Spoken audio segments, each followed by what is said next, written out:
Hey, it's your boy Jay Hardcore Boxing News back at you with what's happening in the world of boxing today. What it do, what it shall be, what's going to be, I need to know. How you all feeling this beautiful evening, man? How you all feeling this beautiful evening? I'm definitely happy to be in the building and be able to be in here and talk boxing. You did. We just came from over Just Do Boxing, man. And let me tell you something. The young soldier was over there cooking. Yeah. He was over there cooking, man. So it definitely made me hungry for my show without a doubt, man. Shout out to the chat. We already got Fender Bender in here. We got Cash Sport, and we got my guy AJ64 all in. So shout out to my mighty warriors. You know who you are. The ones that like to watch. Yeah, man. But y'all see what the title is, man. Jermell Charlo versus Tszyu. Who you got? Who you got? Because let me tell you something. It is inevitable. It is inevitable, for that fight to happen, man. But there are some questions that people are asking right now. One of the questions is, do you feel that Jermell Charlo is going to be able to come back down to 54 successfully? Yeah. Do you feel, though, that you're going to be able to come back in here to 154 successfully, man? Or taking that height weight all the way up to 168? Did it feel good for him? Well, I don't think he want to hang out in 168. I tell you that much. And Tszyu, he called him out last night. He said, "Charlo, where you at? Where you at?" We got Miss Joette in the building. Salute to you, Queen. It's always a pleasure to see you in the building. Cash Sports say, I'm always here, Jay. I know that's right, my brother. Yeah. That's the last thing I'm worrying about. You best to believe it. Uh-oh, trouble. Trouble. The Rise podcast is in the building. He said, I'm about to start some shit, right? Hey, bring it. You wouldn't be you. You wouldn't be you. You dig? And I always want a man to be who he is. You dig? AJ64 say, I think Charlo will beat Tim ass. I know that. Okay. And he ain't going back and forth with y'all about that, man. Yes, indeed. Miss Joette say, yeah, I think he'll be just fine. Okay, that's what's up. But let me tell you something. I think that'll be a fire fight, man. I really do. Because it looks like Tszyu is getting better every particular fight, man. He's getting better every particular fight, man. And yeah. So he's on this winning mentality. Hey, he come from good pedigree. Yeah. His father used to punch like a mule, man. His father used to punch like a mule. So they say the apple ain't too far from the tree, you did. Yeah. The apple ain't too far from the tree, man. So let me tell you something. The boy can't bring the noise. Yeah, he had me on pins and needles last night, man, because I needed him to win by a decision. I didn't want no knockout last night. You better believe it. I did not want any knockout last night. And my wishes came to fruition, man. Yeah. I won that bet, so I was happy. But I'm gonna tell you, I was sweating. I was sweating. You better believe it. He said Tim ain't nothing special to me.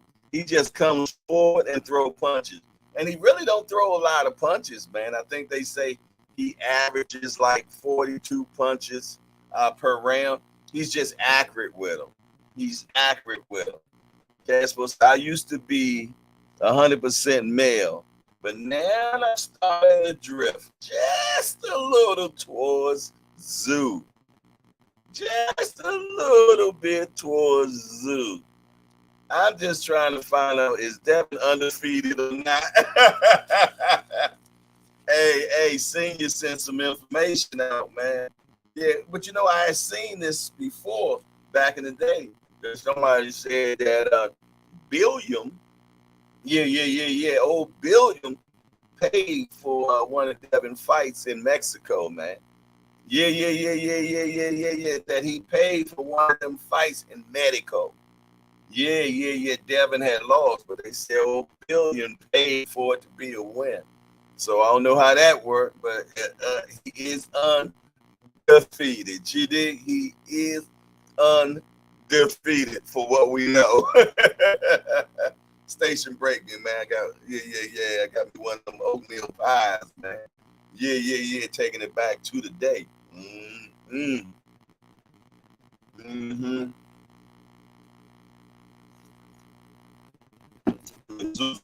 Wham wham. Yeah. So we don't know. We don't know. But I tell you what, I don't think we'll ever know the truth. Yeah. Miss Joette say, I heard that. Heard it from the grapevine. From the grapevine. Miss Joette, salute, Queen. How's your day going? How's your day going in Canada? Miss Thank You and Please. Miss Thank You and Please is in the building. Ain't nothing like them oatmeal cream pies, boy. I ain't going back and forth with y'all, my people. Yes, indeed. Woo! Cross myself over until dinner. Tim Layton is in the building. What's up, Tim?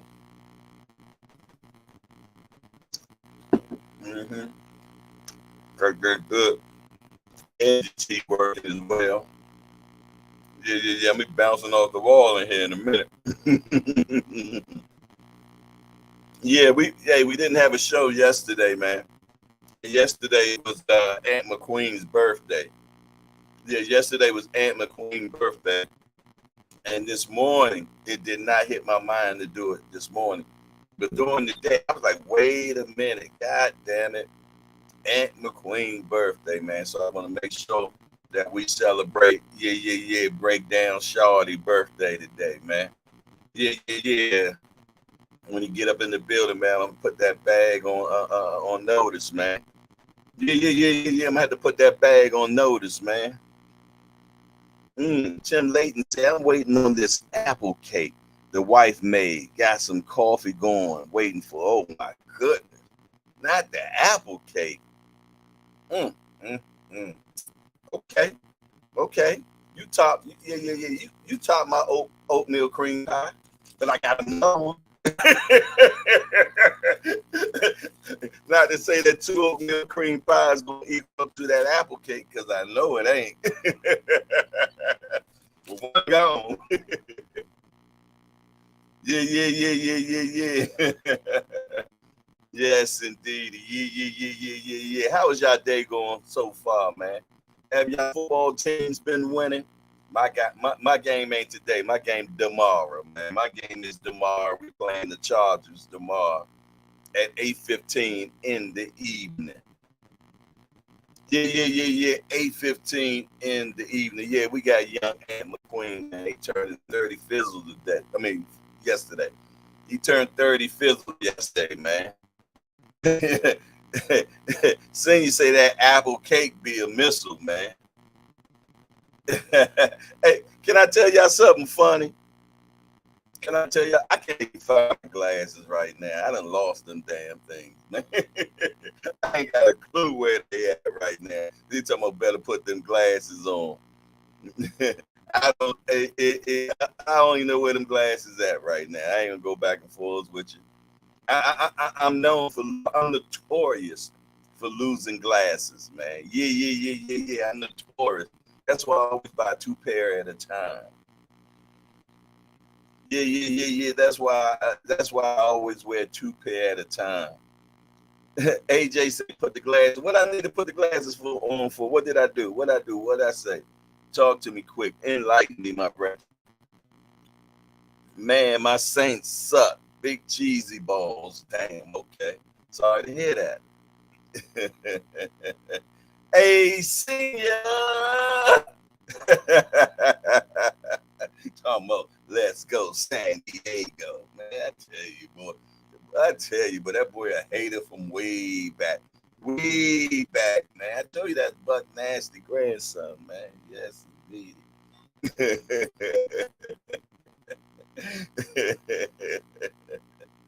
Yes, indeed. I'm still thinking about that apple cake, man. Yeah.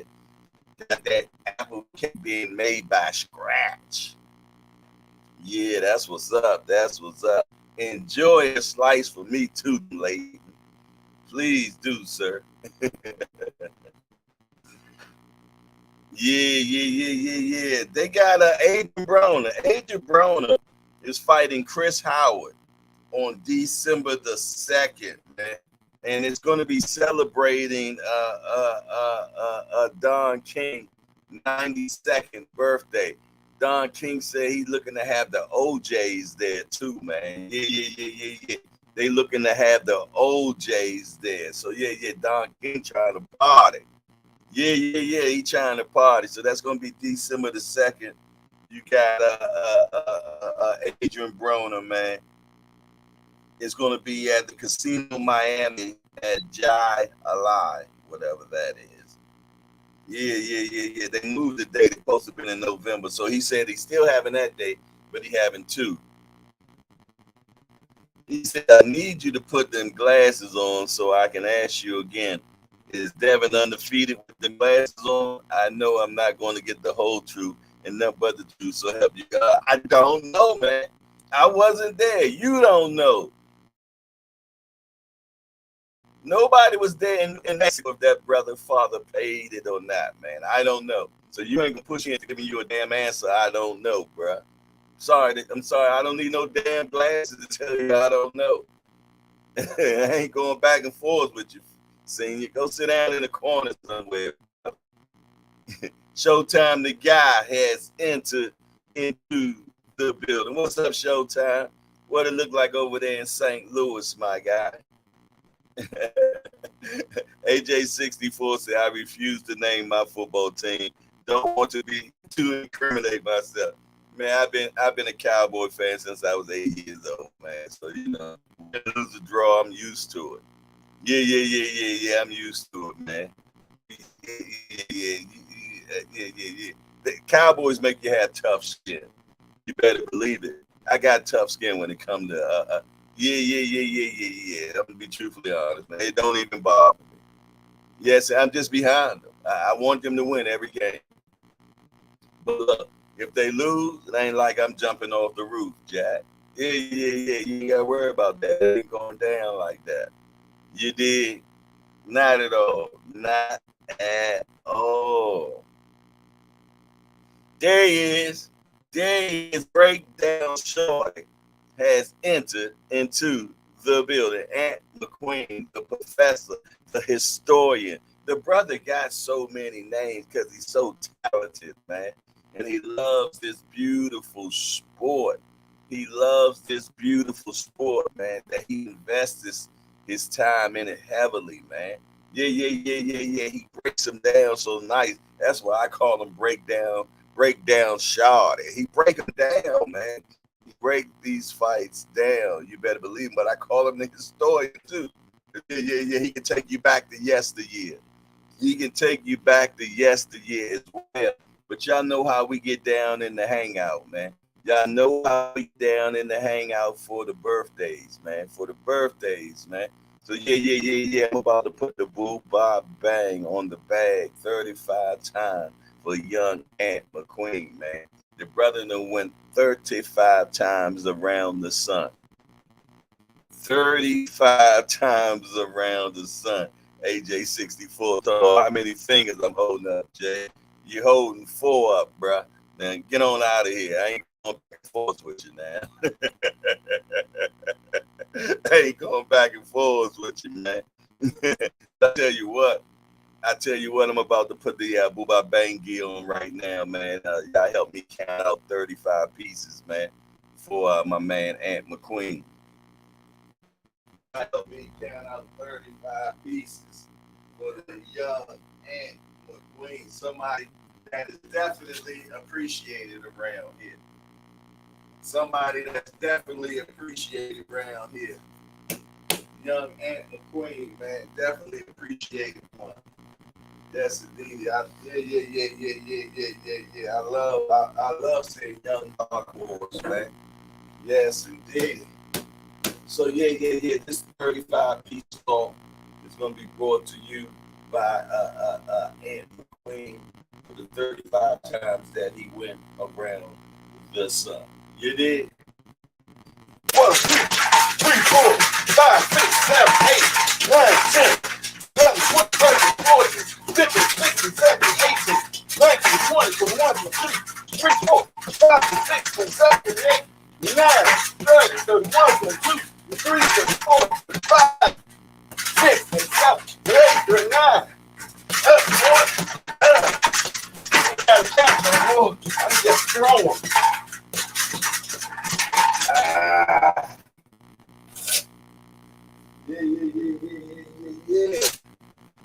Good work. Shout out to the young Aunt McQueen, man. Happy birthday, my brother. Stay some gravy, please.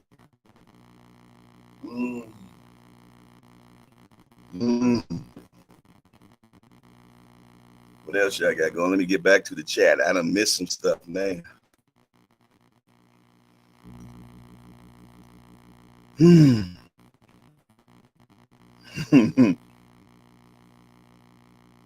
Say Casper, bro. The problem with my Saints is coaching Dennis Allen. Is a good defensive coordinator, but crap as hell as a coach. We have all the tools and terrible coaching. Shit, that's like a lot of the teams. Just do boxing into the buildings. AJ64 say 100, Jay. Showtime say great weekend of boxing. That it was. Thomas Moore said that's fair. Charlo gonna have to be more active than he has been in the recent fights to increase his chances. The young Aunt McQueen has spoken. Salute Just Do from AJ64. Tim Lane, happy birthday, Aunt. Just Do say AJ64, salute Famo. Casper say Just Do boxing. Old School say Just Do boxing, salute my brother, and salute to Mrs. Just Do. And let her know, cruise, and we mean Andy Cruz. Oh, boy, y'all trying to get the Booba Bang, boy. Y'all trying to get Miss Just Do to come up in here and give y'all that Booba Bang special. And McQueen said, I heard of one for good luck. One for good luck. One for bad luck and one for all year round. Is that what y'all talking about? My guy put them extras on it. Got to, man. I got to. Definitely for my guy. Tim Layton said they give us extra rounds around here, man. Definitely. Yes, indeed. They say I be miscounting anyway, so I make sure I give a whole bunch of extras. So, you know, I went to DC public school. Old School said, damn, Jay, that made my hand hurt. Just watching, my hand is bruised still from. Yeah, you out there. You, I got him Old School. He out there fighting youngsters and shit. He out there still putting his hands on youngsters. Hey, Wham, cut it out, man. He's still out there street fighting and shit. Damn, near 60 years old. Jay Hardcore, another Hangout member turned 64 October the 14th. My brother, remember. Who else turned? 64. God damn. Who? Don't just say another member. Tell me his name. Who turned 64? You're like, who? Who is it? Who is the cash for? Who turned 64? I knew they were saying there was another birthday on the 14th, but nobody came back up and said it was them. So I need to know. Oh shit! Oh shit! Cash Sport, please forgive me, my brother. I've been asking all this week. I was like, yo, it's another birthday that's supposed to be on 14th. It's supposed to be 2 people, but I wasn't sure. But goddamn, give me a few minutes and you're gonna get that 64 piece, my brother. Goodness gracious. 64 and 35. That's another 99. 99 and a half won't do. Hey, shout out to Cash Sport, man. That's my guy, man. Woo, I knew it was 2 birthdays on the 14th because we talked about that about 3 weeks ago. I wasn't sure who was the second person. Hey, senior, shut up. He's talking about get them hands swinging.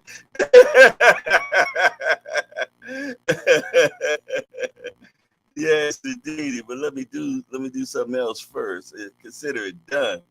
Consider it done. You best to believe that. But I need to update the banner though. I need to update the banner. Yeah. My guy. It's a pleasure, this one.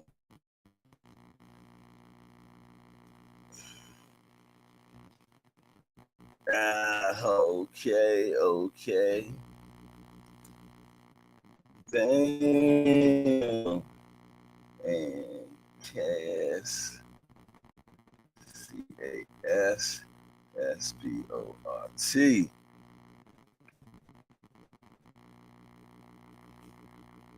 All right, bam. Let's get that. Y'all know I ain't in the problems, only solutions, baby. Only solutions. Hopefully I got this correctly. Yeah. I'm about to put that Booba Bang gear on soon as this get right. Let me see. Okay.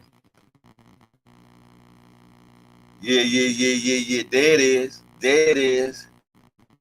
Yeah. Yes, indeed, man. Let me put the Booba Bang gear on, man. Y'all make sure that y'all have the medic standby. The bag open, man. Yeah.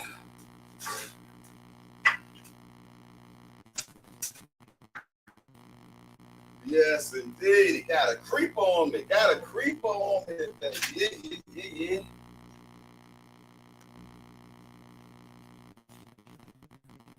All right. That's what happens when you got one of them communities and shit. I hope Don King don't come into the hangout inside of being a hangout member.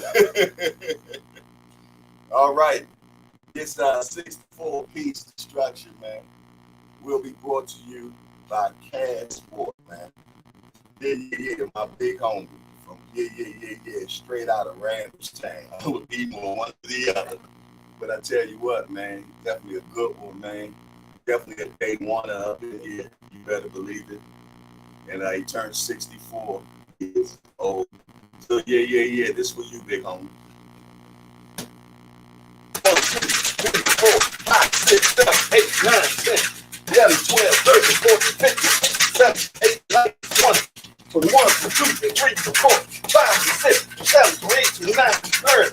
1, 2, 3, 4, 5, 6, 7, 8, 9, 12, 41, 2, 3, 4, 5, 6, 7, 8, 9, 50, 1, 2, 3, 4, 5, 6, 7, 8, 9, 1, 2, 3, 4. That's you. 5, 6, 7, 8, 9, 7.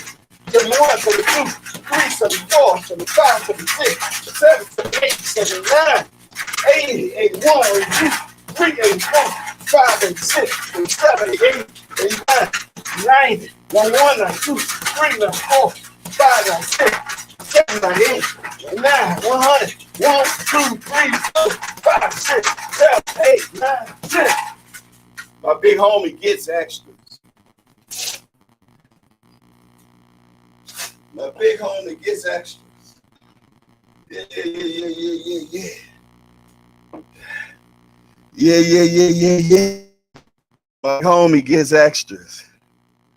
Shout out to Cash Sport, 64 years old. Shout out to Aunt McQueen, 35 years old. Yeah. What it do, hang out? What it do, hang out? Yeah. Can y'all station break me, please?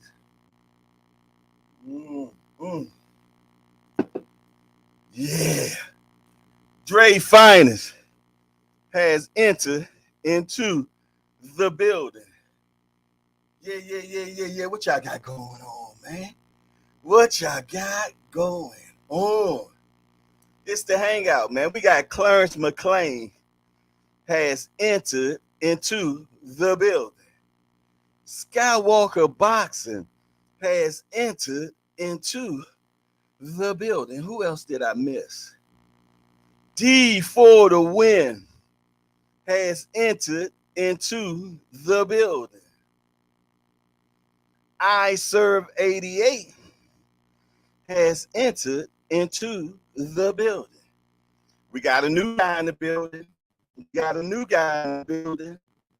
Greatest boxer of all time, Demetrius Boo Boo Andre, has entered into the building.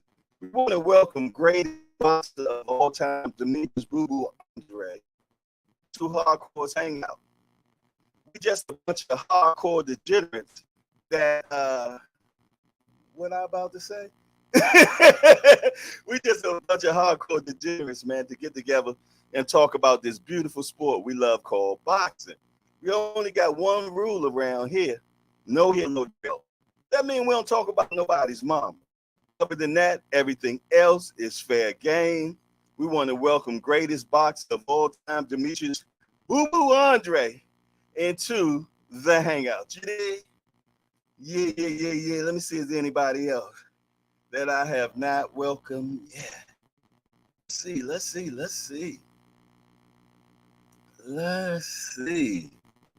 I think that might be it. I think I got everybody. Tim Layton say, Jay, ain't no joke with that bag. Wow. Hey, man. I'm doing it every day now. Just Dupont say, look like $1 million, baby, on the bag. Appreciate that, man. Hey, it benefits me. You did? Yeah. It benefits me, man. This is exercise. You did? For sure. He said my sister turned 58 on October 12th.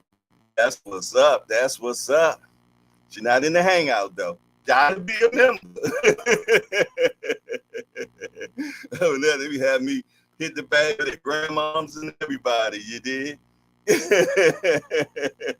Yeah. My uncle, he turned 72 yesterday.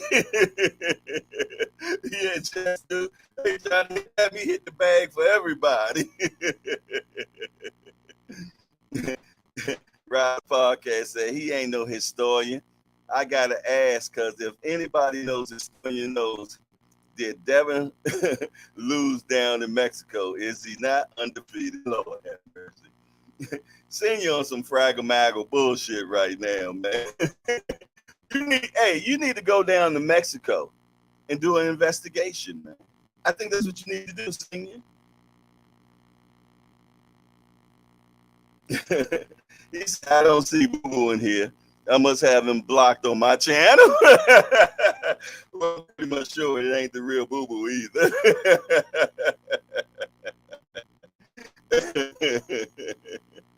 Not at all. Yes, Senior. I think you need to do an investigation, man.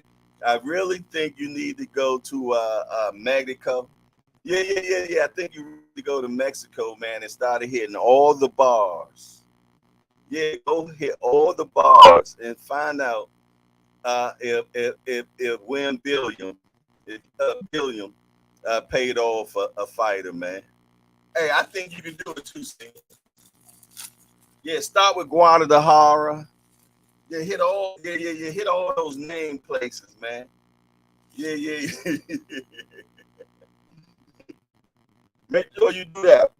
You know, and give me a call when you get back.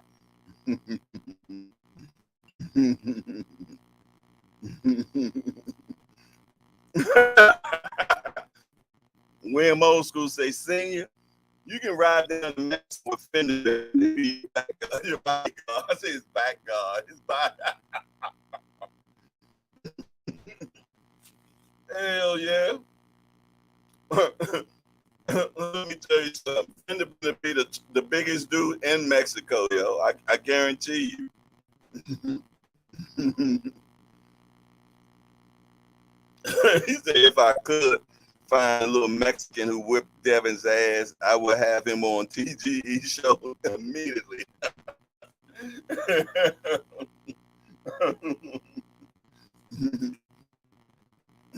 From what I understand, his name was Jose. Start with that. Yeah, there was a little dude named Jose. Senior. Go down there and say, do they know Jose?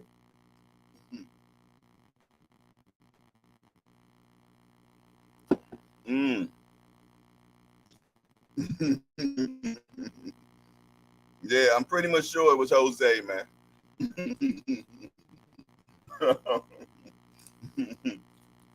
You can narrow it down.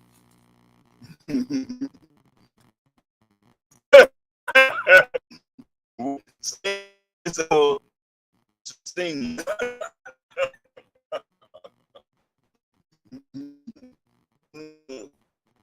Well, I understand his name was Jose Garcia. Yeah, start with that. I'm pretty much sure I know for you. Guadalajara. That's for Jose Garcia. Yeah, he like 4'4".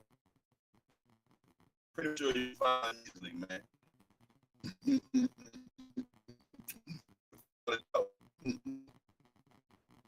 Yeah, please start at the local bars, though, man.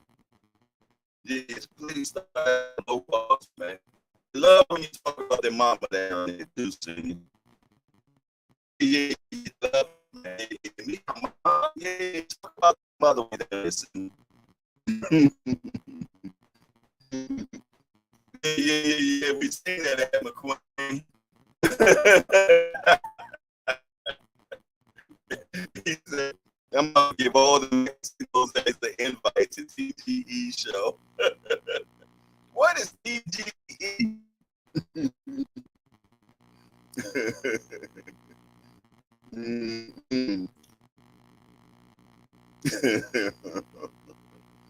Yes, I'm pretty much sure his name was Jose Garcia, man. Yeah. For sure, man. But what else y'all got going on, man? Let's see what's happening in the world of boxing today, man. See what we got, what new stuff we got going on.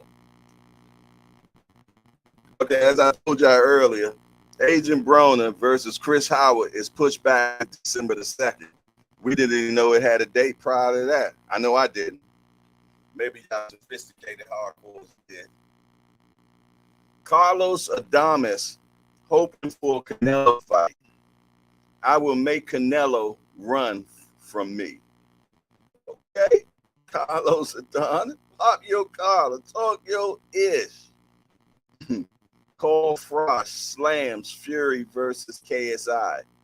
Everyone agrees how shit it was. Probably the worst fight I've seen ever. Damn. Tszyu praises Mendoza. He's tough, he has power, and he's world class for a reason. Warrington on wood. He kept on coming. That's the heart of a champion. Sean Porter shakes his head at Jermell Charlo. He showed us who you are. You're not going to step up. Richard Hitchens said, me and Jack Catterall could be a potential fight. Rolando Romero's coach. Imagine if Rolly would have fought that version of Spence. He would have got him. Bullshit. Janabet says, we like to add 2 belts to this collection. Yeah, I'm going to show you do. Keyshawn Davis is hoping to face Jose Draza in the next fight, man. Hey, I was DMing Cody Crowley, and he told me he definitely wants to fight. Matter of fact, I'm just going to read what it said. How about that? So that way I'm not even going to paraphrase or any of those things. I really appreciate that. I'm looking to fight again in January. Barnes or Crawford. I'm holding on to my position. Next fight, but a world title. And that's Cody Crowley. But I also heard that Cody Crowley turned down the Boots fight. Yeah, and also they said that offered him 8 times what he's ever made. Basically, what they said is they offered him 7 figures. It's 1 million 7 figures. If I'm wrong, correct me. But yeah, it gotta be 7 figures is 1 million. They said he was offered 1 million to fight Boots, and he turned it down. But hey, that's just say so. That's just say so. But it did come from out the camp of Boots. You did? Yeah. Aunt McQueen say, welcome to the Rise podcast. We got Mexican Jose from Tijuana. Bring him in, squeeze. Yo.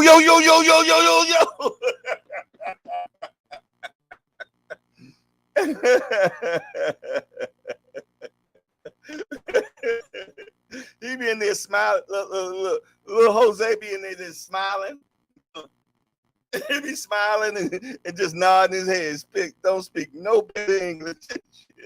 See. He be like, see. The whole time, see. See, to pay this dude to sit there and say, see. Did you fight Devin? See. Did you beat Devin? See. Did Bill Haney pay you? See.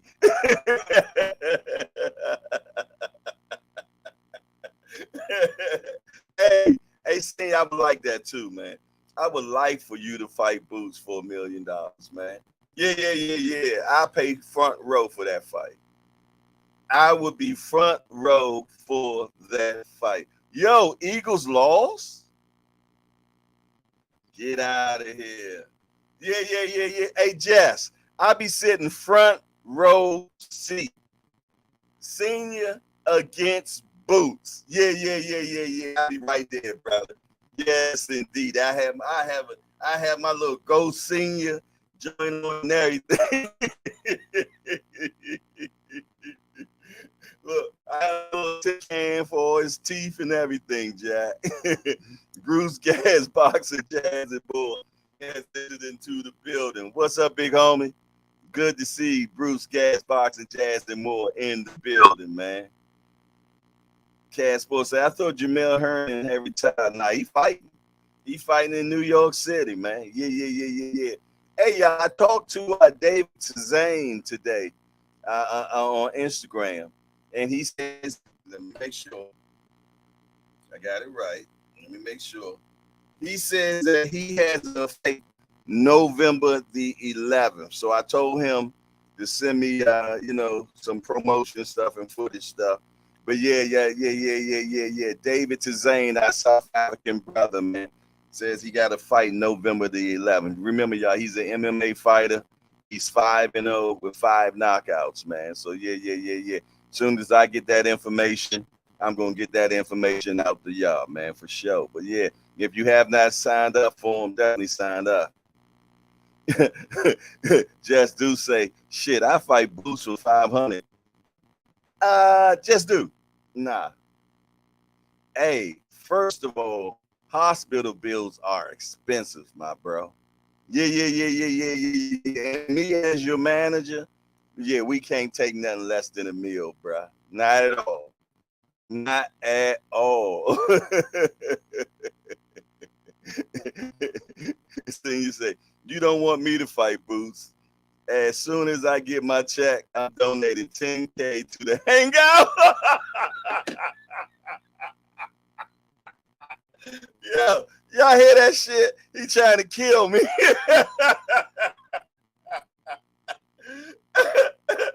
He said I'm donating 10K to the hangout in $100 increments. I told you I'm for tough, baby. Bring the noise.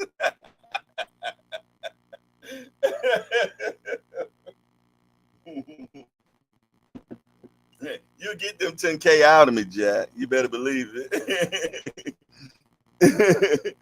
He say, hey, Jay, you think Bruce seldom took that? Wait till you see me.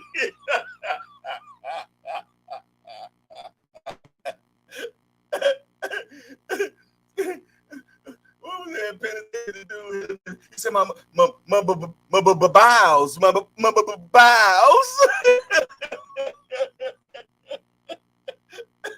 Take that body shot, my bowels.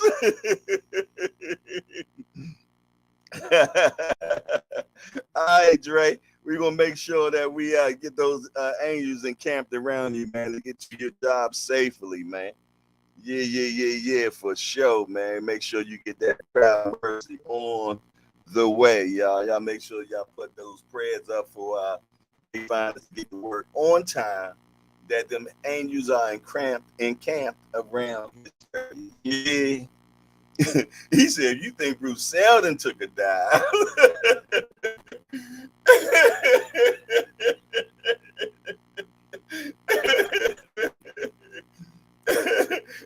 I told you that worst one was that boy that took the fight with FA, man.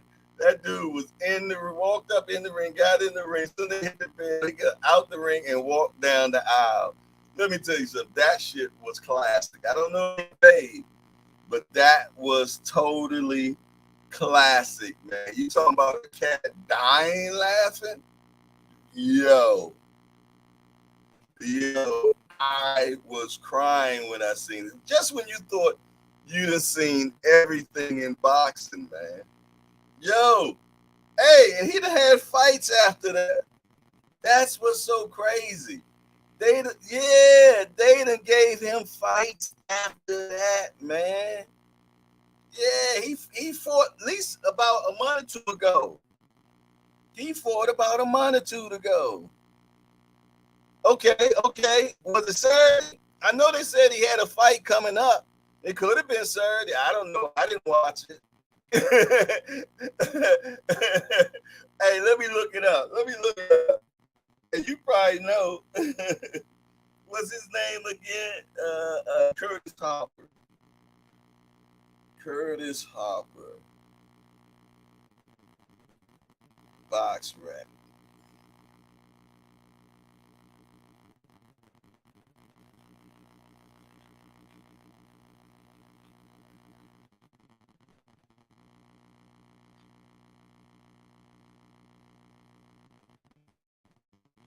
Yep. He fought yesterday. You are right, man. He fought yesterday, 10-14. And he lost by unanimous decision, man. He lost by unanimous decision. Well, Cash Sport be on it. It's nothing. Yeah, he fought Guido Vianello. He fought at Fort Bend Epicenter in Rosenberg. Yeah. He sure enough did. He came in at 275.5 pounds. God damn, he a big one. And his opponent was 241 pounds. Wow. Yeah. Now you would have thought that they would have just They would just blackball his ass, man, after the shenanigans that he did. Yeah, yeah, you'd have thought they would have blackballed him, man. Thomas Hill said Bruce Zeldin was ridiculous, bro. Coming out looking like Pitbull God and boxing like Chihuahua.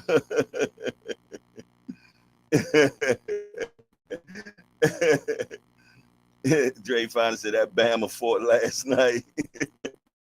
He straight left the bell ring and then shook the spizzle out the rizzle. Yeah, he rolled out, didn't he?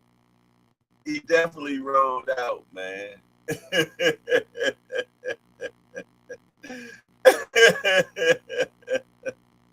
Yo, that's cold crazy, man. You should the way his son and trainer was talking to him in the corner. You said you should the way his son and trainer was talking. They talking greasy to him. Oh my goodness, man. As I say, boxing will always seem to be amazing. When you think you'd have seen it all, you don't. You have not seen it all yet. Say he got his yabba dabba do on. Not the yabba dabba do. Hey, let's get some responses in the chat, man. Jermell Charlo versus Tszyu. Who you got? Put it in the chat right now, man. Tell me who you got right now in the chat, man. Tell me who you got and why. Tell me who you got and why. Put it in the chat, man. Do you got Jermell Charlo or you got Tszyu? I think at this point, I feel it's a 50-50. I think it's a 50-50 fight at this point, man. Yeah. Yeah. That's what I heard too, Cash. It was something about the promoter, man. And he was just pretty much giving the finger to the promoter, basically. Yeah. That was horrible, man. That was. FA was like, yo, I know FA thought it was all about him, man. Like the dude was scared of him and shit.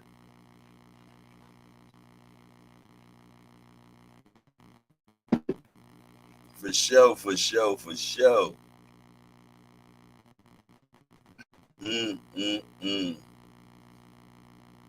What it do, y'all? What it do? What it shall be? I need to know. What do y'all think, man? Who you got, Jermell? Who you got, Jermell? Or do you have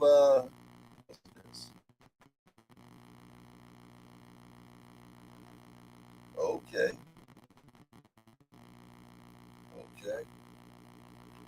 Somebody sent me some pictures from the fight last night.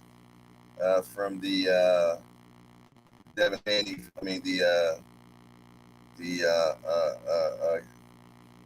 Davis fight. Yeah, they sent me some pictures from that. What? The Keyshawn and the crew. Oh my.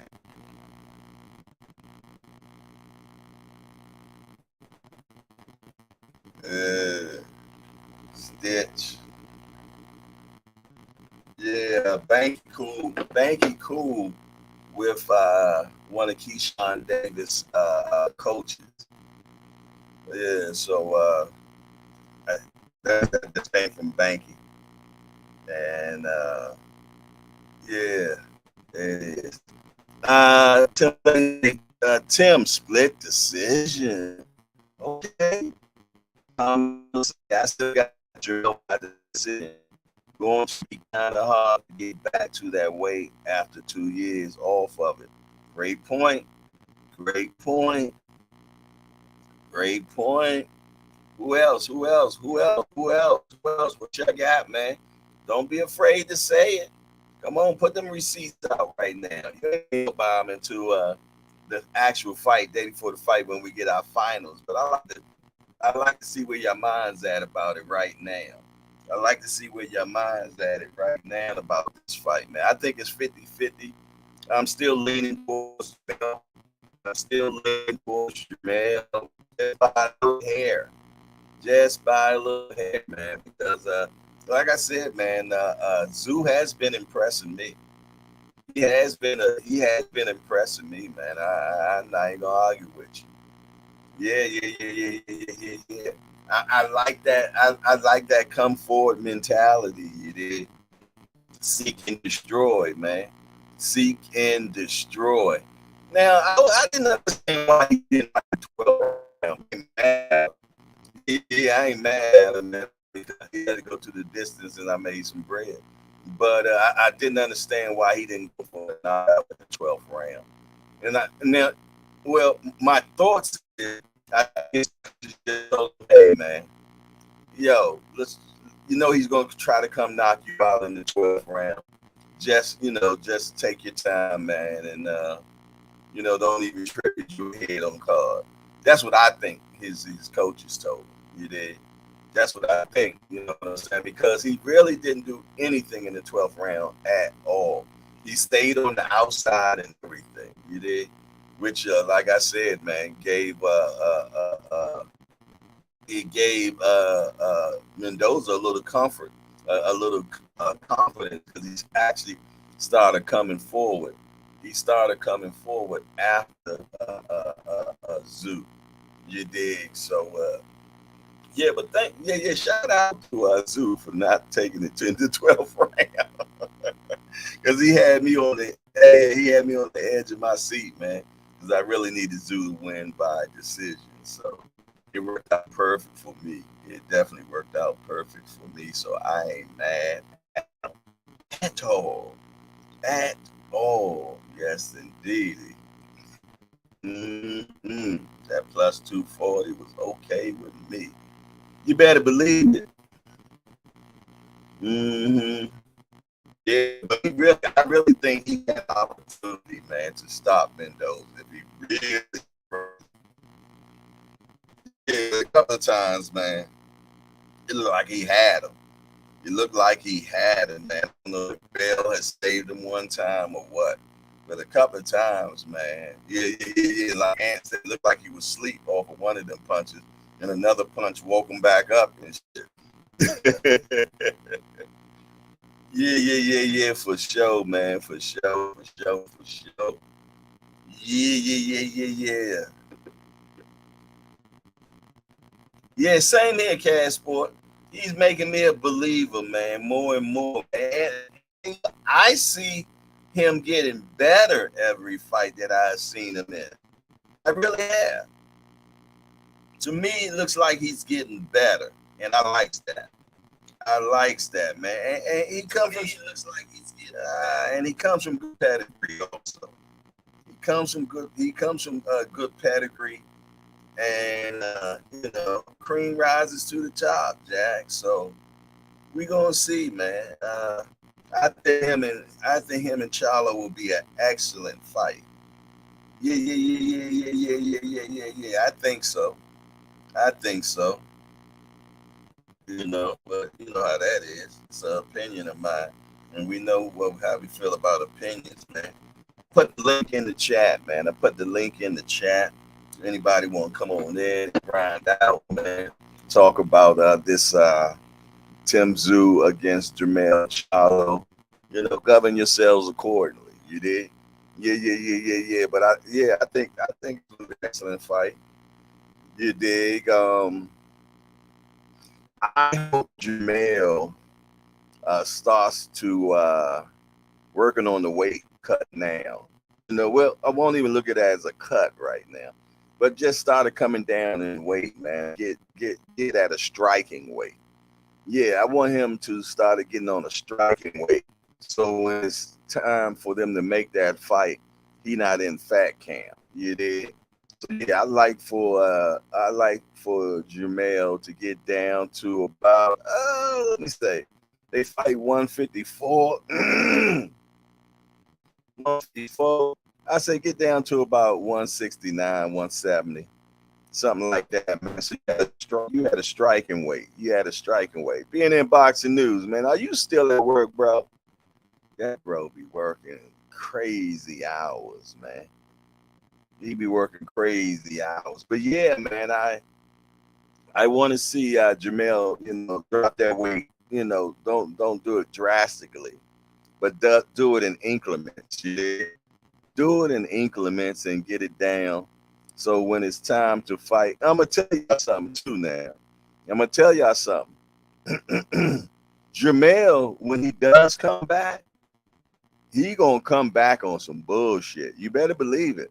Yeah. Y'all done talk so much shit. Us have talked so much shit about Jermell, man. And trust me, he one of them cats, man, that listens to all that shit. Yeah. He listens to everything and all these channels. You think Jermell ain't watching your channel? He just not in your chat. But he's a lawyer. Anything that has his name in it, trust me, he is listening to what you have to say. All them fighters do it, man. Yeah. They do a search on their name on YouTube, man, and they go through and see what y'all talking about. Trust and believe. They ain't gonna like or subscribe or none of that shit, but they will listen. Where I tell you about my mighty warriors, man. Yeah. I'm trying to tell you. So when Jermell come back, Jermell coming back on some bullshit, man. He gonna be ready. Oh, he gonna talk mad shit. Yeah. There ain't gonna be no quiet male that we just seen against Canelo in the press conference. Oh, he gonna pop his collar. He gonna talk his shit. Trust and believe, man. He gonna be on all. Yeah. He gonna be on classic Jermell. Yeah. He gonna be on classic Jermell. You better believe that, man. Being in boxing news, say I get off in an hour and a half. You the real one, bro. You's the real one. That yeah. That brother was at work this morning on the show. You heard me? He's still there, man. Man, I know that boy house big as shit. Cash for the male need to take care of business. Tim called him out Saturday. Hey man, in the boom shagalaga to that. Yeah. Hey man, in the boom shagalaga to that. He better. Oh, let me tell you something. The community, yeah, the boxing community. Oh man, they fed up with Mel right now. They fed up with the Charlos. Yeah. They call them Cubs only now, man. Cubs only. Oh man, they got a bad rap going on, man. Did anybody see the Yeah. I know you got a big boy. You ain't gotta tell me. I already know. Anybody see that Looney Tune? Looney Tune, they always making the boxing picks, man. They always making them boxing picks, man. And I guarantee you, oh no, I'm not guaranteeing. I seen the one they recently put out. Yo, they got Tszyu with a hunting outfit on with a gun, and he's talking about Charlo, where you at? It's a lion in the bush, but all you see is his tail hanging out the bush and shit, like he hiding and shit. yeah, like he hiding, man. Hey, shout out to Looney Tune, man. They're my guys, man. They always got the good picks, man. They always got the good picks, man. Let me see if I can find it real quick. See if I can find it. Looney. I think it's called Looney. Is it Looney? Oh, it's L. Maybe it's LU. Yeah, there it is. Yeah, it is. It is, man. It is, man. See the tail? But shit. Let me see. Over there. It's a tail right there hanging out the trees and shit. God damn it. Yeah, it's a tail hanging out in the tree. There you go. See the tail in the tall grass and shit. Yeah, he definitely a dirty fighter. He's definitely a dirty fighter, but shit.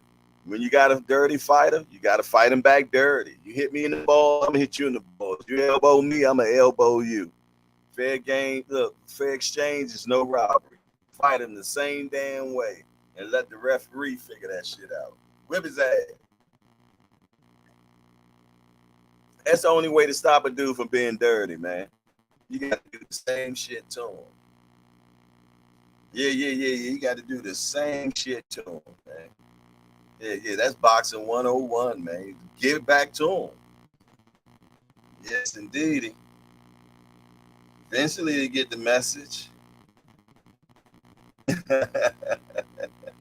Oh, boy, I know Gilly upset, boy. The Eagles done lost. Oh, I know Gilly about to blow a spasm, Jack. I know he done lost some bread. I know he lost some bread. Yeah. I know he lost some bread. That's good. That's what's up. Hey, didn't the Skins play Atlanta today? Did the Redskins play? Didn't the Redskins play Atlanta today? Who won? Anybody know? Or is that game still on or something? Somebody let me know about that one. Yeah. What else you got going on, man? What else you got going on? Yeah, you're a rough customer, man. But let me tell you, man, that's just Australia, man. They just rough cats down there, man. Come on, man. Oh, they won. Okay. Yeah, they some tough customers down there, man. Down in Australia. Man, you got alligators, you got kangaroos, you got all types of spiders and snakes, and yeah, man, you gotta be a different one to live down there, man. Yeah. You gotta be different. You gotta be rugged, man. You gotta be like that. Look, remember that show Crocodile Dundee? That was my dude, though. Yo, they look at fear right in the face like, it's funny to them and shit, man. Yeah, them Australians, man, they tough ones, man. Yes, indeed. But I think that would make a good fight, man. Hey, and then it'd be for undisputed again. Yeah, it'd be for undisputed again. It'd be the same thing like the last time Jermell had Mike Castano. You did? Yeah. Had to fight Castano for the last belt. He got to fight for that last belt again. Yeah, Steve Irwin. Exactly. That was my guy, man. They also had that other dude, man, that did those live shows as well. He ended up dying. I think he got stung by but that's Steve Irwin, actually. That's Steve Irwin. Ain't he the one that was doing it for real? And ended up dying, got hit by one of them manta rays or something. Yeah, I knew it was one of those shows I used to always watch, man. Yeah, okay, that's who I thought it was, man. Yeah. Man, you can't flirt with death, man. You can't flirt with death, man, especially when you're dealing with them animals, man. Yeah. You can't play, he said, Rocky and Bullwinkle. You can't play with them animals like that, man. Yeah. You don't know what they gonna do. Yeah. I don't play with them like that, man. Nah. I don't play with dogs. I don't play with none of them. Damn, you say his child is doing the same thing. That's damn shit. Never learn, never satisfied. His daughter is Bindy. Follow him in his footsteps. Sorry to hear that. Yeah, man, I don't get it. Yeah, Stingray. Yeah. He said it was a Stingray city that same weekend and kissed the Stingray to only come home to hear that. Wow. He said I was in Stingray City that same weekend. Wow. Cash Sports say, Dre, you made it in yet, bro?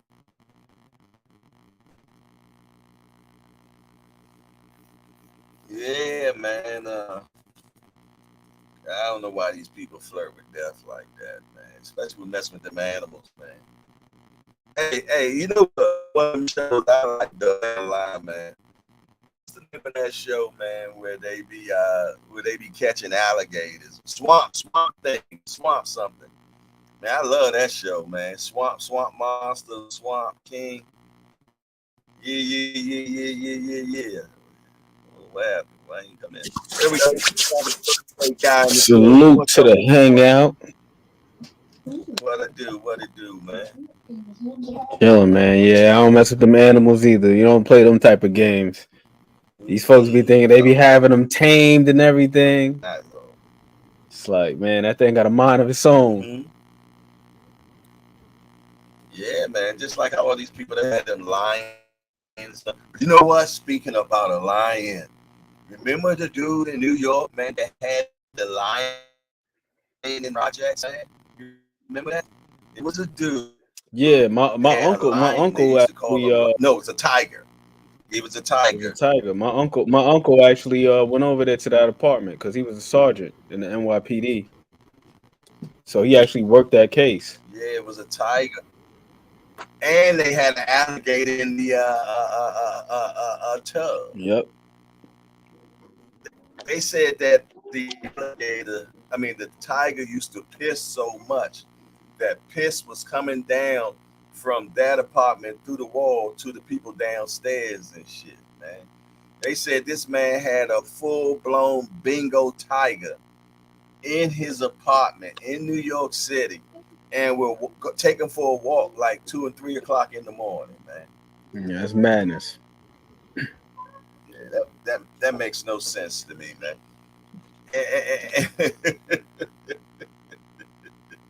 But only in New York City, man. That's crazy. And had an alligator in the tub. And they said that the tiger was in excellent shape. They said it was in excellent shape, so he took care of him, man. I don't know how the hell he was able to feed him. I don't know where he got all that money to feed that damn tiger.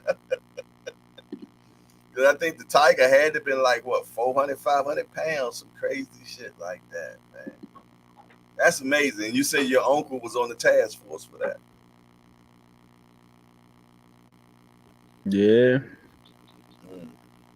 I was just looking at this clip of Bud Crawford's mother talking about how she told him he wasn't going to be shit. Then he started beating everybody up after that. Who's that? Bud Crawford. Oh, yeah. Yeah, man. Hey, and them parents do that. Those old school parents, man, they do that shit for reverse psychology. Because my mother used to do me the same way, man. No, it definitely sounds like it. She used to place wages on him in the neighborhood, she was saying. Yeah. And she would tell other kids to come to the house. If you could beat my son, I'll give you $10. But you know what? If she didn't do that, he probably wouldn't be the guy he is today, though. You know? Yeah, Mama Crawford ain't no joke. Yeah, I bet Mama Crawford will put hands on you too, boy. She looked like a serious woman, man. Her face, like stern face. Hell yeah, she looked like she'd whip ass, man. Yeah, but I hope Crawford don't do that 168 thing, though. I don't think it'd be good for him. We'll see. I mean, it's up to him. I wouldn't advocate for it, but the money. If he decides to make that leap, that's a quantum leap. Quantum. 147 to 168. If he feel like he can handle himself. Hey. And if the bag is so much money, you got to. You know what I mean? Because all it does is makes a hell of a nest egg for your family. You did. But I tell you what, we got a new guy in the building.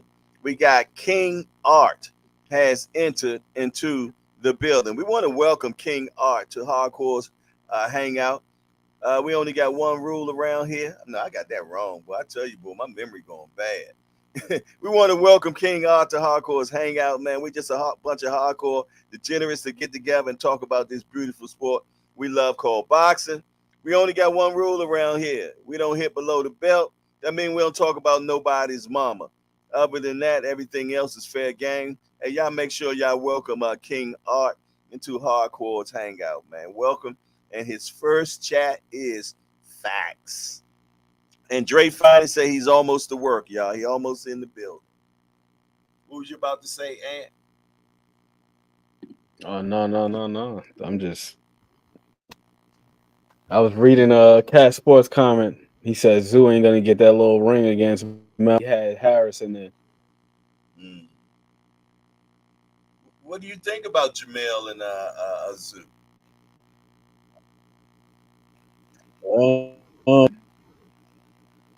I think it's gonna be similar to what we saw yesterday, or most of Tim Tszyu's fights. It's gonna come down to control. Who could control what? Because Tim Tszyu, going through all his fights, I'll say this: I don't really feel like there's been a huge improvement from him. I think he's made subtle improvements, especially like with his catch and shoot game. Got a little tight defense with the high guard, but that could be manipulated. Because one thing I did notice is a lot of times you could get him to drop his hands because he doesn't catch shots on the elbow. Like when guys up to his body, he tries to parry by pushing down. If you have a decent little feint game about yourself, you can get him to drop his hands and to anticipate a shot to the body and come over the top with something. Like I was saying earlier to my guy, BM Boxing, doesn't have the greatest chin. I feel like he's shown good recuperative powers, but he can be sat on his back pockets. And part of it is, again, his feet. That's something that he's definitely got to get together. But the control, man, I do like the way that he controls guys. I got a bunch of clips. I got to send them to you, but okay. He utilizes a lot of control. And Mel has a bad habit of just languishing on the ropes. I have no idea why he does that at times, but he'll just forfeit real estate and back himself up to the ropes. We talked about that. We talked about that when we was looking at him against Canelo, and that was one of the things he's going to have to stay away from is being on the ropes. Coach Addy, I will say this. Along them ropes, he got a nice little step back counter. So maybe if he could find a way to draw Tim in and make Tim feel comfortable, make Tim feel like he's got him where he wants him, he could maybe utilize that every now and again and kind of walk him into shots. But he's gonna definitely have to think in there. For sure. Coach Addy, how you doing today, bro? What's going on, brothers? How y'all doing? Man, just keeping life simple. Coach Eddie, what's going on? What's happening, brother? That's Ant, right? Yes, sir. What's going on, brother Ant?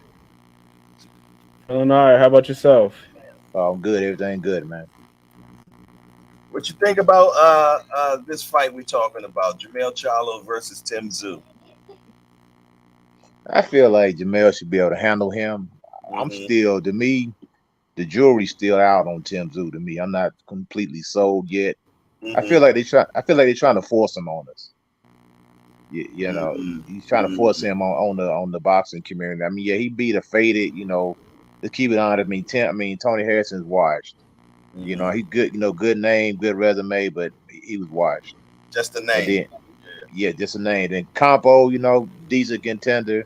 I think the power was just kind of. Actually, I think Campo came up right. He was a 140 or 147. He came from one because he fought Spence at 147. Spence at 147. Yeah, that was one of Spence's mandatories, and Spence got him out of there in a round 2. So to Coach Eddie's point, like it's kind of difficult to judge where Campo is for real. You know what I mean?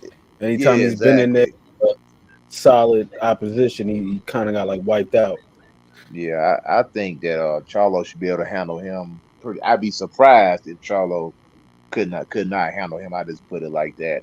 And if Tim does win, and eventually does win the fight, I don't see him holding on to them belts too long. Because I think Erickson Lubin could probably beat Tim Tszyu. And I'm pretty sure Fundora, I think Fundora would beat him. He's just a victim of just getting clipped. But I don't think that Tim Tszyu could do anything with Sebastian Fundora. If he's still the same, when he comes back, whenever he does decide to come back, just because of the activity rate. Tim Tszyu, he doesn't like activity, and at times last night he seemed kind of befuddled until he kind of got his bearings or whatever. Like Mendoza, to me, he didn't really have a good game plan. It was kind of like he was trying to steal the fight instead of win the fight because Hey, he wasn't. Yes, sir. Let me ask you one question. Fundora, just you mentioned Fundora, and I forget shit so quick, so I got to say it when I got you right now. Fundora, we see he's the Jolly Green Giant. He's tall as hell, long arms and everything. Do you think he needs to go ahead and take that Emmanuel Stewart advice that Emmanuel Stewart gave to Lennox Lewis about getting behind your jab, being as though he knows his chin is not all that great? What do you think? Yeah, I agree with that. His chin was decent, but like my coach was always he was in camp with Fundora. He would go up there with Freddie sometime to help Fundora. And one thing I told him, he got mad at me, but I told him the truth. I said Fundora is just nothing but an oversized Antonio Margarito. You can only hit a chin so much; it's gonna crack. It's like you keep hitting that rock and keep hitting that rock, and eventually it's gonna crack. I said his success is gonna depend on his chin. So now that he knows that he can be hurt, see, he needs to stay long, and he tried to be exciting. And what I told my coach, I said one thing about when you're an exciting fighter, boxing fans don't give a crap about you. No. It's a documentary called Facing Ali, and Yeah, Ron Lau made. Yeah, you remember that statement that Ron Lau made at the beginning of the fight? I mean, beginning of the documentary, he said you can lose your life trying to please the fans. Hey, man. And that's just And in life in general. That's life in general. You yeah, lose, yeah. You trying to please people all the time, man, and you can never please people, man, ever. and if you notice in that fight when he was fighting Mendoza, they were already booing him in the second round because they were so used to him just getting in there, rock'em sock'em robot. So that's what happened when you had that fan friendly style. The fans gonna expect you to go, toe to toe, blood and guts every time you get in there, and you can't do it. You can't have a long career in boxing. So like I said, like you said, if he get on that Emmanuel Stewart program, he should be good. Yeah, man. Because I'm gonna tell you, as soon as Lennox Lewis adopted that program, man, he really took off, man. Hey, why give up your height, man? Why give up your size, man? Use it to benefit what you got going on, and I mean, it makes no sense for him to be in close fighting. You know what I mean? Also with a bad chin, you dig? So, man, use your height, man. Use your length, man. Control the fight and win. That's the bottom line, man. You already got a name. People already know who you is, so they gonna I keep on. rewatched that Mendoza fight though, and I see that he was using his jab. I know I've been sounding like a broken record as of late, but this is one thing I've been noticing with a lot of these guys, especially these guys that brawl and stuff like that. A lot of these dudes, it seems like their coaches don't work on their feet with them. So it's like I see him, he'll shoot that jab, and he'll be active with the jab, but it's like when guys get inside the jab, he's not taking like that step back, at least not fast enough to be able to offset the guy getting inside of the jab.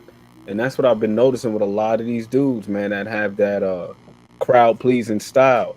They just got bad feet, man, or bad habits with their feet. Yeah, I like to see the fight, man. I definitely want to see that fight, but like I said, y'all, I really feel though when Jermell does come back to 154, he's gonna have a huge chip on his shoulder, man. and he's gonna come for blood. You dig? I hope he don't be too emotional. You dig? But trust and believe, man. You're gonna get the old Jermell Charlo when he comes back, the shit talker and everything. And I think when he shit talks, that helps him, to be truthfully honest, man. Because now he know he got something to back up and everything. You know, I mean, when we really look about this last fight he just had, man, it showed from the beginning, you know, that he didn't even believe he could win that fight himself. You did. He was too polite. You know what I mean? He wanted to be gentleman Jim, and that's just not Jermell Charlo. That ain't him. You know what I'm saying? He need the bullshit. You know, that's just the bottom line, man. And trust me, they done did him dirty in social media. Everybody coming down on him now. So you're gonna have something to prove against Tszyu. I really think so. Look at the Rise podcast talking about Jermell is done. God damn, you was just betting on him a month ago. Hey, if we're being honest though, it's before the fight was even announced, because he's been talking like that in regard to Canelo for a number of years now. He's always spoken very complimentary of him, and he's always been respectful of him. And he stated, "Yeah, I think I could beat him," but I've never heard him say flat out like, "I'll whoop his ass," and this, that, and the third. He never spoke that way about Canelo. Right. So when it came time to the promo runs and the press conference and all that other stuff, I wasn't surprised that he was speaking the way that he was speaking, because he's always spoken like that about Canelo. For just Canelo in particular, everybody else, he's always, you know. I guess he's a realist. Yeah, but you know one thing about Jermell, you know, I don't know if it's something that is ingrained in our culture, but he always had a lot of hate and animosity for people that look like him. That's true. But then when it came to Canelo, he was kissing the ring, bowing down, rolling out the red carpet. But everybody else had a lot of vitriol, a lot of hatred, you know, just had a lot of energy. So the energy wasn't there. Okay, well, Tszyu, he's not of our, so we'll see. See if he's gonna be nice and quiet to Tszyu. And then also, I gotta give Canelo his credit too. Canelo was very respectful towards him as well, so it was a mutual thing. A lot of times when you see them really heated, like Tony Harrison was really getting under his skin. Tony Harrison talks a lot. Tony Harrison talks a lot. Harrison can get under anybody's skin, I believe. He's got like Gary Payton level trash talk. Tony Harrison, like the man does not stop talking. Do y'all think that fight for me is gonna come down to the center of the ring for Jermell Charlo. Maintain the center of the ring, similar to like what he did in the second Castano fight. The first Castano fight, what did he do? Languish on the ropes. It was a draw. A lot of people felt that he lost.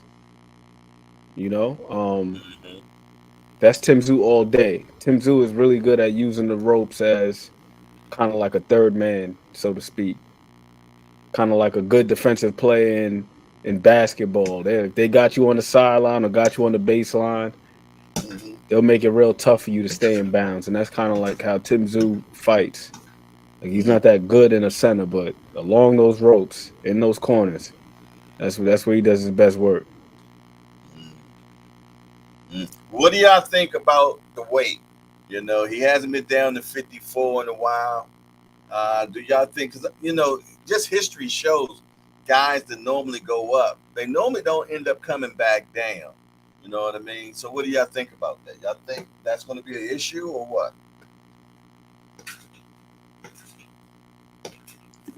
I think that's TBD, man, to be determined. We'll have to wait and see. What do you think, Coach Addy?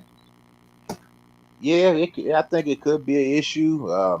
Hopefully he can take the weight off, you know, pretty good. The good thing about it, he didn't take any damage in the Canelo fight. None. So he's still fresh. And I think to make that weight, I think he probably just drunk a whole lot of water before he jumped on the scale, man. I didn't really see any muscle. You know, a lot of times, you know, you can just hydrate up. You know, you drink a gallon of water, that's freaking 9 pounds right there. So he didn't look, you know, cut and shredded. You know, like Caleb Plant when he was on when he weighed in, he was cut. He And was listen to shredded that up. knowledge. He said a gallon of water is 9 pounds. I never knew that. Yeah, it's 9 pounds. So I just think he just probably just drank a lot of fluid, just jumped on the scale because come fight night, Canelo was the much bigger guy. His back was wide, he was thicker, and it looked like somebody. It didn't look like two weight classes, but it looked like a 160 versus a 68. Or one thing about Canelo when he hydrates back up, I remember when he fought when he was fighting at the Canelo weight to 155. Mm-hmm. He would hydrate back up to 172, 174. That Mm-hmm. was back, you talking what 7, 8 years ago. So I'm pretty sure at 168 he's probably hydrating back up to 82, 83. You know what I mean? Putting on at least 15 pounds. Mm-hmm. So to me it was just I don't know, man. Some of these boxing matches, man, they just be looking so fugazi now, man. It's like I'm starting to kind of lose, faith. Like, are they? Cause even the Mendoza fight, I'm sitting there watching. He got beat up all those rounds, and in the 12th round, he comes out with all this energy, man. I'm like, where does the energy come from? You just got pummeled for the past 2 or 3 rounds, almost getting knocked out, and now you get the crazy energy in the 12th round, and then he never really throwed anything hard. The first, second, third, fourth round, it's kind of like titty tat, pity pat punches. Never really tried to get any respect. I said, I don't know what type of game plan they had, or Yeah, but I Tim don't know, Tszyu man. then Tim Tszyu took off in the 12th round. Yeah, maybe he punched himself out. He may have punched himself out the past, the 10th and 11th round trying to take him out. Mm, So, so okay. I don't know, man. Sometimes I don't know if I'm watching the goddamn movie because some of this crap be looking like the doggone movie now, man. I'm like, what's real? It's freaking Live, WCW. like old school, live or Memorex? I'm trying to tell you, man. I feel you, Coach Eddie. I was watching my guy Tate Jones the other night during the fight, and he was talking about what was it? I want to say it was Big Baby versus Charles Martin, and he was saying it seemed like anytime he wanted to, he could touch him with that straight left because Big Baby got that bad habit of pulling straight back with his hands down, and it's like it almost looked like somebody told Charles Martin to not take advantage or not to exploit that. Not too much. You know what I mean? Touch him up a little bit, but don't go full throttle on him. So it definitely does look like that sometimes where it seems like certain guys are, taking off a little bit. And Bernard Hopkins just did an interview with who was it? Joe Rogan, and he was talking about that.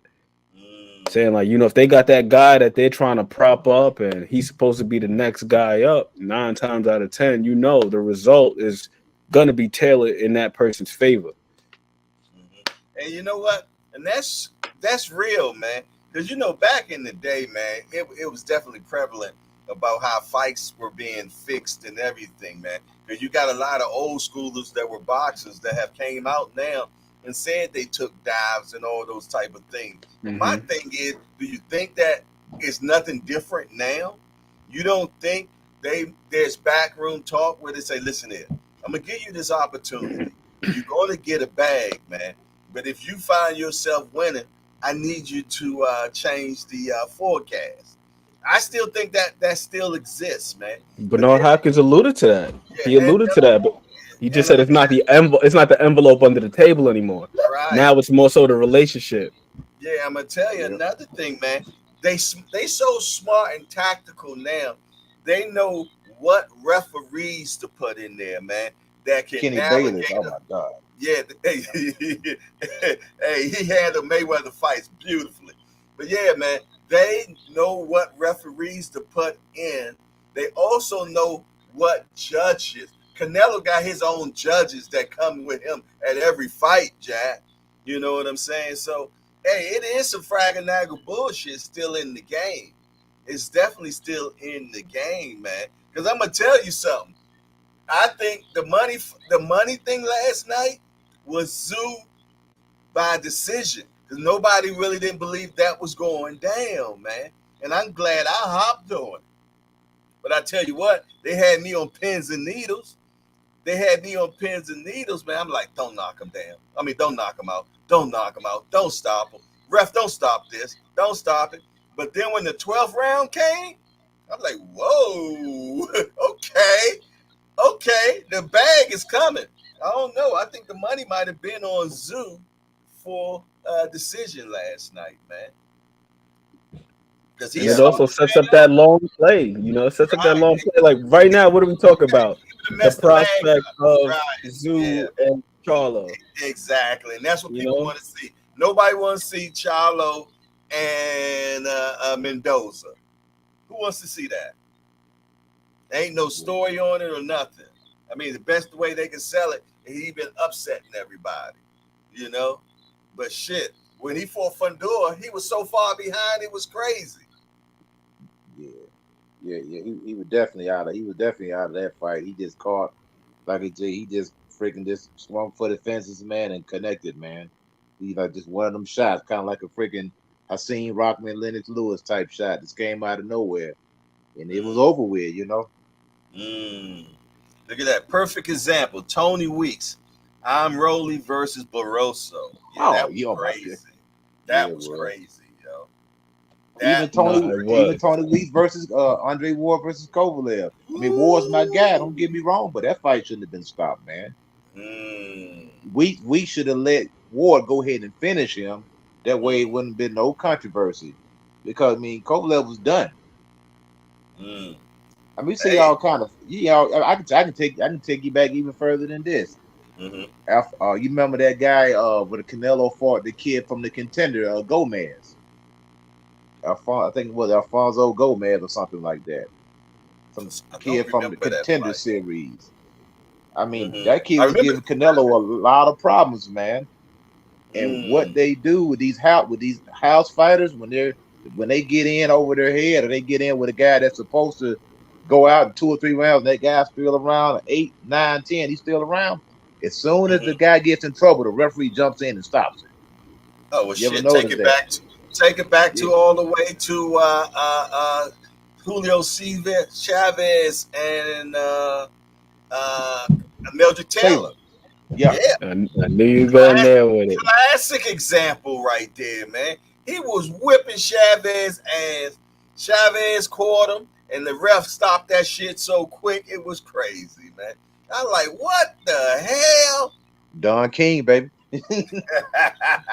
And I think the worst thing with the Tony Weeks thing is this, like how Cass mentioned the Barroso fight, right? So you stop the Barroso fight, and Rolly didn't even land anything clean. Like if you go and watch the replay when he steps in to stop the fight, Rolly doesn't land anything clean. But you let that Marcus Brown, and I think who was it, Badu Jack, that he was when he had the big gash on his head. Yeah, man. And you seen the famous picture with Tony Weeks covered in blood. So you let that fight go on, but then you stop a fight where a guy doesn't even get dropped. He's not out on his feet. He's not on Queer Street. He's clearly competent, has all his faculties. Like, how do you stop that? But you let the other fight go where the guy got a gash this big from hair to hair, just leaking blood all over the place. You let that fight continue. The whole fight. But you stop the other one. Like, it's crazy. Yeah, right now, one of the best referees in the game right now is Harvey Dock. I like him. Yeah, I like him. And I like the other one with the big eyes, man. That'd be real animated. Steve Willis. Yeah, I like Steve Willis too. You know what I like about Steve? Steve is like a fan like us. You could tell he be enjoying the fight. He be watching the fight. He be looking at the action. He just be going looking back and forth. I'm like, man. He got the best seat in the house. He really enjoys his job. Hey, we had Sonny Bleak McEwen got a nice 4th round stoppage over 6'7" opponent this Saturday. He's 10-0, 6 KOs, and ranked number 3 in America. Y'all remember he was on the show about a month or two months ago. I enjoyed him on the channel too, man. Real good kid, man. So I definitely want to get him back on here so we can talk some more, man. Because shit, he ranked 3 in the cruiserweight. He about to get some noise. He's definitely going to get some noise. So that's what's up. Appreciate that, Skywalker Boxing. Yes, indeed. He's the real Spider-Man in boxing. Yeah, who else? Somebody else. Oh, my guy in the building, Gregory Pratt, has entered into the building. Teach has entered into the building. Sorry about that, fellas. Yes, indeed. Where were we, fellas? Where were we at? I don't know, but I randomly looked at this bottle and I just thought about something that Coach Eddie said a couple minutes ago about the rehydration thing. I was like, yo, yeah, it makes a lot of sense because it's 16 ounces in a pound. That's right. This one bottle right here is 16 That's what ounces. look. That's what I learned in the streets. I was just thinking about a gallon. I was like, yeah, like a gallon is like 128 ounces. So it's like, yeah, it's around like 8-9 pounds, like right around there. That's a shame. Well, we learned how to count shit by ounces back in the day.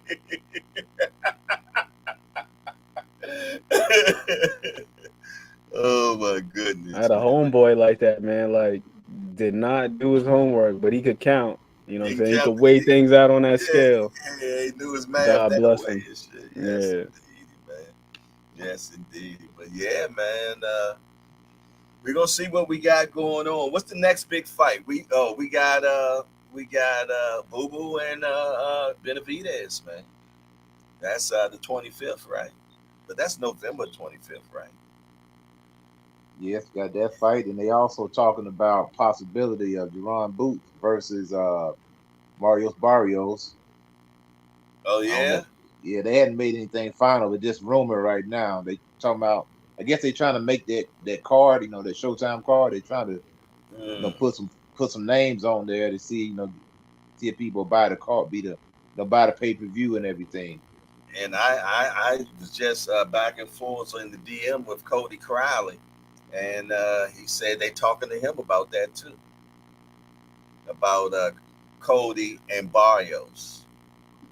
Okay, I like that. I like that fight. That's a good, it's a good action-packed fight. You got two hungry dogs. You know what I'm saying? And sometimes that's what the problem with the pay-per-view right now is that people, it's more the hype is better than the fight because we've been getting some letdowns here. The Errol Spence and the Boots. I mean, sorry, Errol Spence and Terrence Crawford. That fight didn't live up to the hype, man. It was like a one-sided beatdown, and then not only that, we in a recession. But I put it like this: everything's just so high and inflated. Like my cable bill is like basically like right at $200, man. You ain't cut the cord yet, bro. Man, I'm thinking I might as well because we don't nobody watch TV anyway, man. And I got my cable, my internet, and my phone. It's like $190. You throw a freaking pay-per-view in there, you up to $300. You see what I'm saying? Yeah, man. I cut the cord at least 4 or 5 years ago, man. And I'm gonna tell you, I watch much better television now. To be truthfully honest, I got a Fire Stick, and it's not illegal. Well, it might be, but I don't watch no fights on it. You know what I'm saying? But yeah, I keep Showtime. I keep the Showtime app. I keep the ESPN app. You know what I'm saying? And I got other stuff like BT and stuff like. But it comes out way cheaper than it comes out for having a cable bill. I tell you that much. I think I'm gonna have to cut the cord like you following that footstep, man. Yeah, I cut that cord, man, because the cable is just done, man. And shoot, most people just stream everything now, man. YouTube and Netflix and Prime. That's all you need for your regular television. Prime television, Netflix, YouTube, and maybe Hulu. I like Hulu too. Yeah, man. Yeah, my cable bill used to be $250 to $300 every month, man. I was like, that's crazy, man. Look. And I thought we really was going to miss something. You know what I mean? And it took a minute before my wife was really on board with it. But man, once we started, we were like, you know what? We ain't missing too much. We ain't missing too much whatsoever. Because half of that shit you don't watch anyway. Exactly. Yeah, exactly. And now Showtime's going out of the boxing business. I just got more reason to get rid of it now, Well, they say they're gonna only do pay-per-view. Yeah, man. But them pay-per-view fights, man, they putting on some doo-doo lately, man. Hey, I don't pay for poop, man. If I know who's gonna win the fight, I ain't buying it. I'm not gonna buy it. If it ain't 50-50, I only watch 50-50 fights when it comes to pay-per-view. I gotta be perplexed all week on who's gonna win that fight before I buy it. I gotta be perplexed, man. I have to be perplexed about it 100%. Hey, shout out to D for the Win has entered into the building, and also Sports Heaven has entered into the building. What's up, fellas? Always a pleasure. I appreciate y'all being in the building and rocking with us, man. Yes, indeed. And Lottie Dot and everybody else that's in this building. And the chat is definitely jumping as usual. Teach said pay $300 for a cable, phone, and internet for years, and they weren't doing me any favors. When I cut, that was offering all my kinds of deals ridiculous, man. Yeah. When you ready to cut it, when you ready to cut that cable off, oh man, they offer you the world at that point, man. Yes, indeed. They well, we can do this, and we can do that, and we can do this, but they let you know how much they was robbing you when they let you know all these things that they can do for you. Yeah, robbing you blind, bro. Yes, indeed. You better believe it. They'll rob you, man. Stick up. Senior said the best thing I did was cut the cord. Oh man. Yes, indeed. Hey, I'm gonna tell you, man. I'm gonna be honest, man. I remember I used to watch my kids, right? And none of them was watching television. They were all on their iPads and on their phones watching YouTube and Netstream. They was not watching TV whatsoever. And that didn't make sense to me because y'all know I'm a big TV watcher, man. You know what I mean? There ain't a movies out or a television show I haven't watched. You know, I'm big voyeur when it comes to watching television, man. But man, I switched off and now I watch what I want to watch now, man. And I'm gonna be honest. I watch 90% of my viewership is in YouTube now. I watch 90% of television is YouTube for me now. 90% of it is YouTube now. Yeah, house phone. What is that? We've been getting away with the house phone. Man, I know. I still got a house phone, man. I need to stop it, man. That damn thing don't ring, do it? Man, you know, you can tell I'm old school, man. Gotta have a house phone just in case. Look, I remember having a house line. I don't remember ever turning it off, so I might still have a house line. I don't know.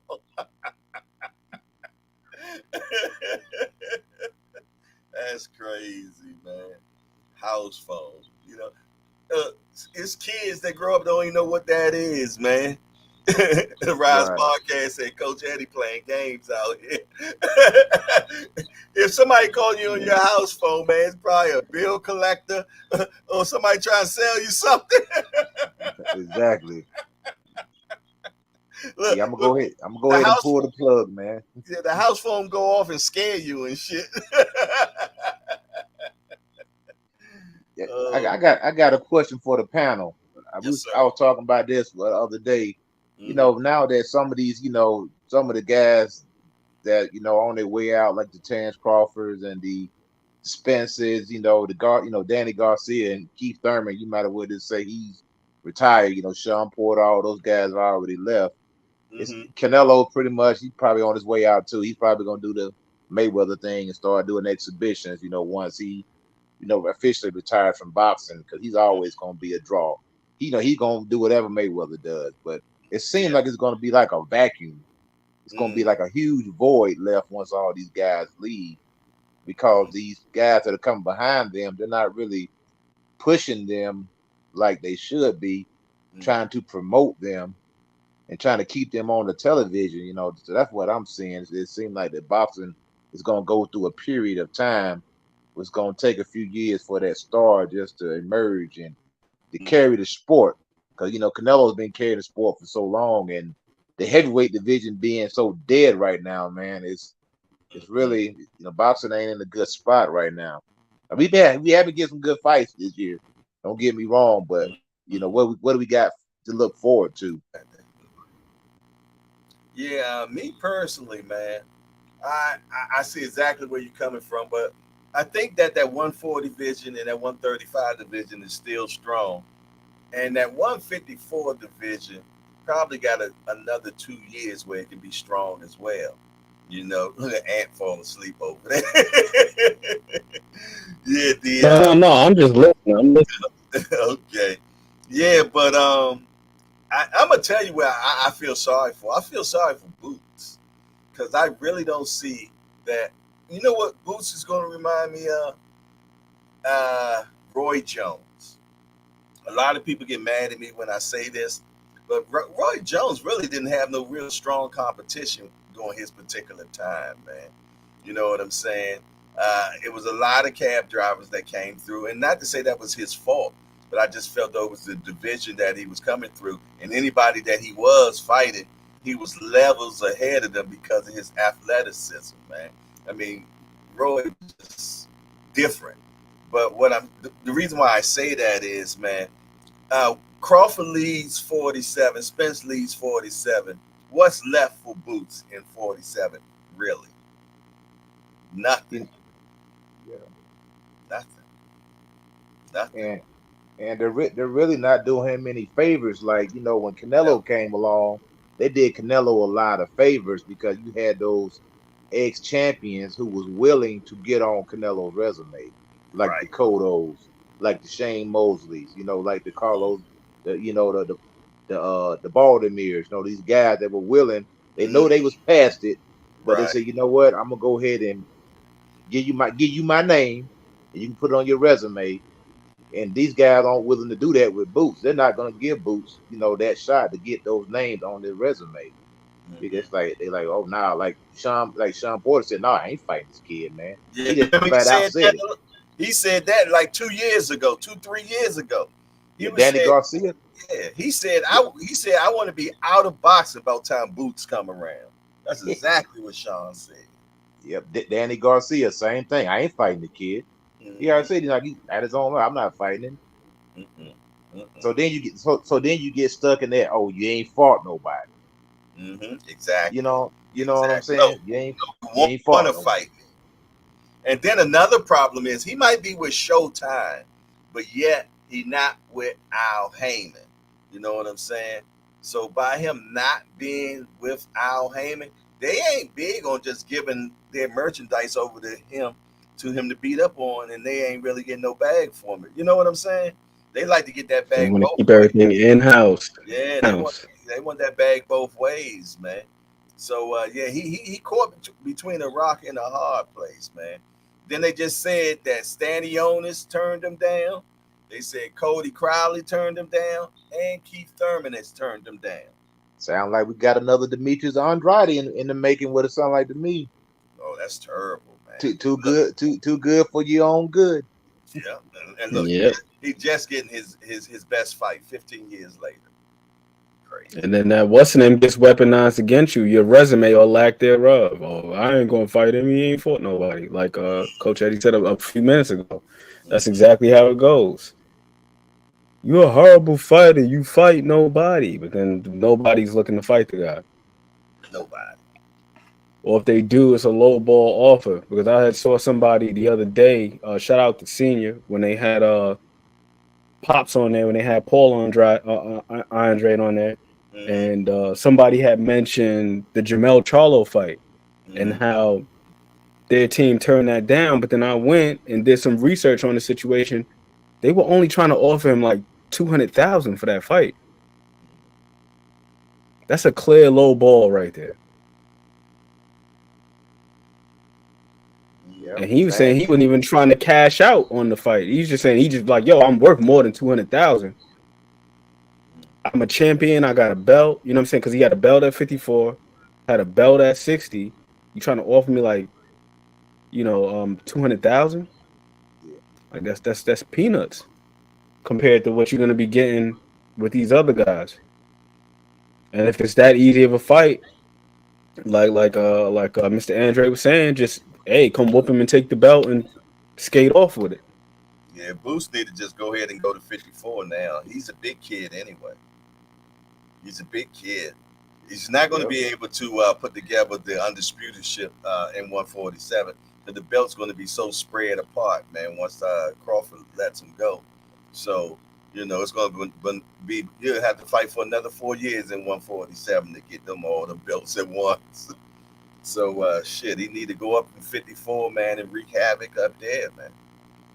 At least you got able and capable bodies up there that, somebody going to have to get down and lay down. Somebody going to have to fight him at 54. somebody going to have to fight him at 54, man. So.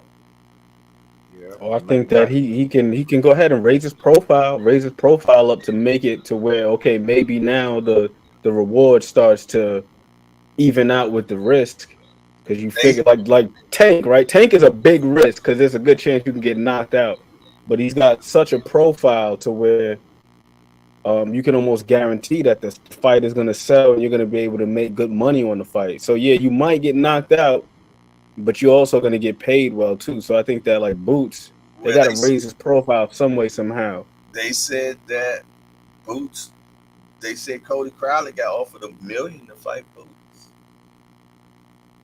But that's they say. Well, I think the best thing for Boots, if he signed with the money team, he gonna get that boost. He gonna get that profile. Because Floyd get done favors. They do Floyd favors, man. Like this kid, what's it, Camaro that they trying to push on us now. We'll see how he goes, but like a lot of times it got to do with your management, man. You get the people 100%. 100%. They got favors in the game, man. They got favors in the game. But you got to deal with, because look, Boots is with Cameron Diaz, ain't he? Cameron Duncan. Oh, okay, Duncan. Yeah. I said Cameron Diaz. That's an actor, ain't it? Yeah. Cameron Duncan. Yeah, exactly. You gotta be with somebody that's gonna be able to make some decisions, man. They got some favors owed to them and shit. You see guys that do get them fights, man, against certain opponents, man.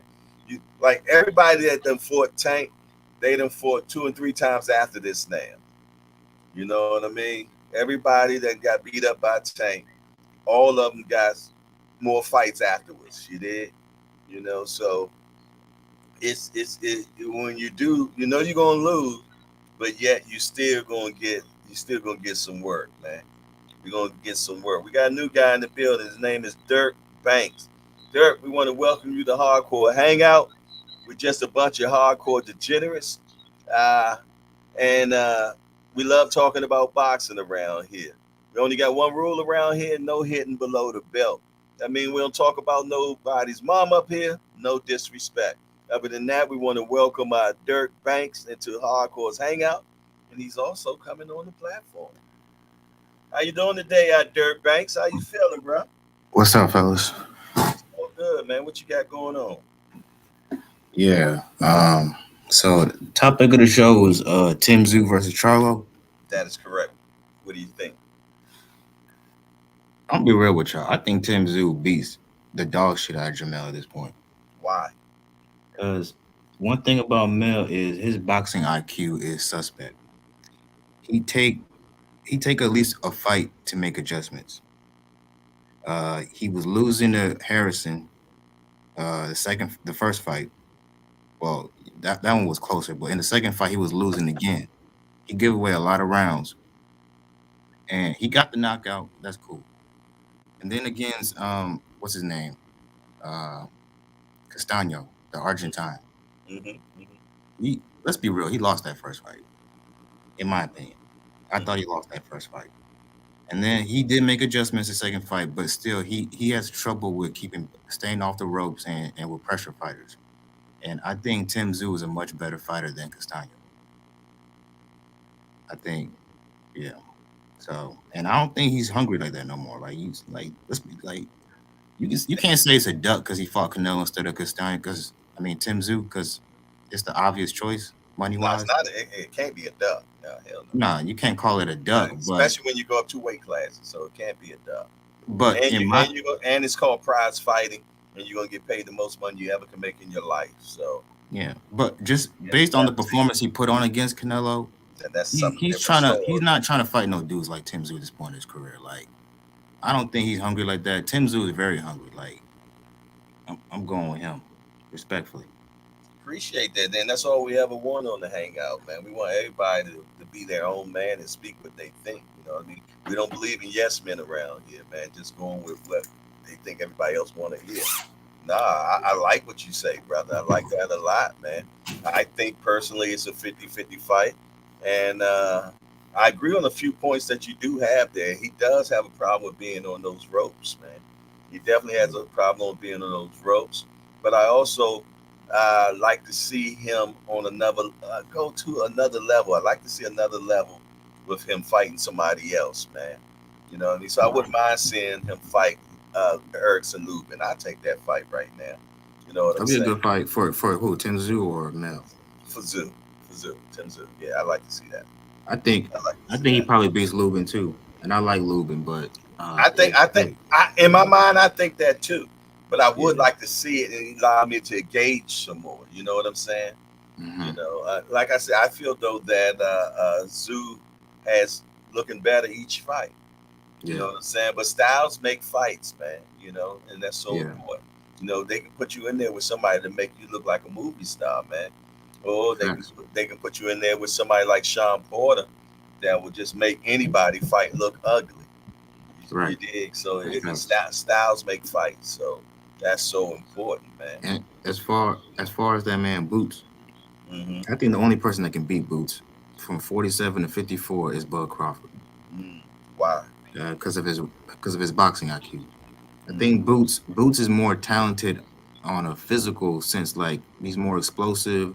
He Mm-hmm. probably hits a little bit harder. He's more gifted physically. But Bud has those gifts too. But on top of that, Bud has a high ring IQ. I think he's a little bit smarter than Boots Okay. at this point. So that's So why I would so say you say it's experience then, experience yeah. in IQ.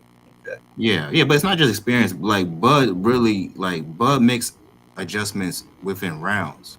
It's Facts. dudes like Charlo, they make adjustments within like whole fights. Like so, Mm-hmm. like guys like Bud, they're rare. So Mm-hmm.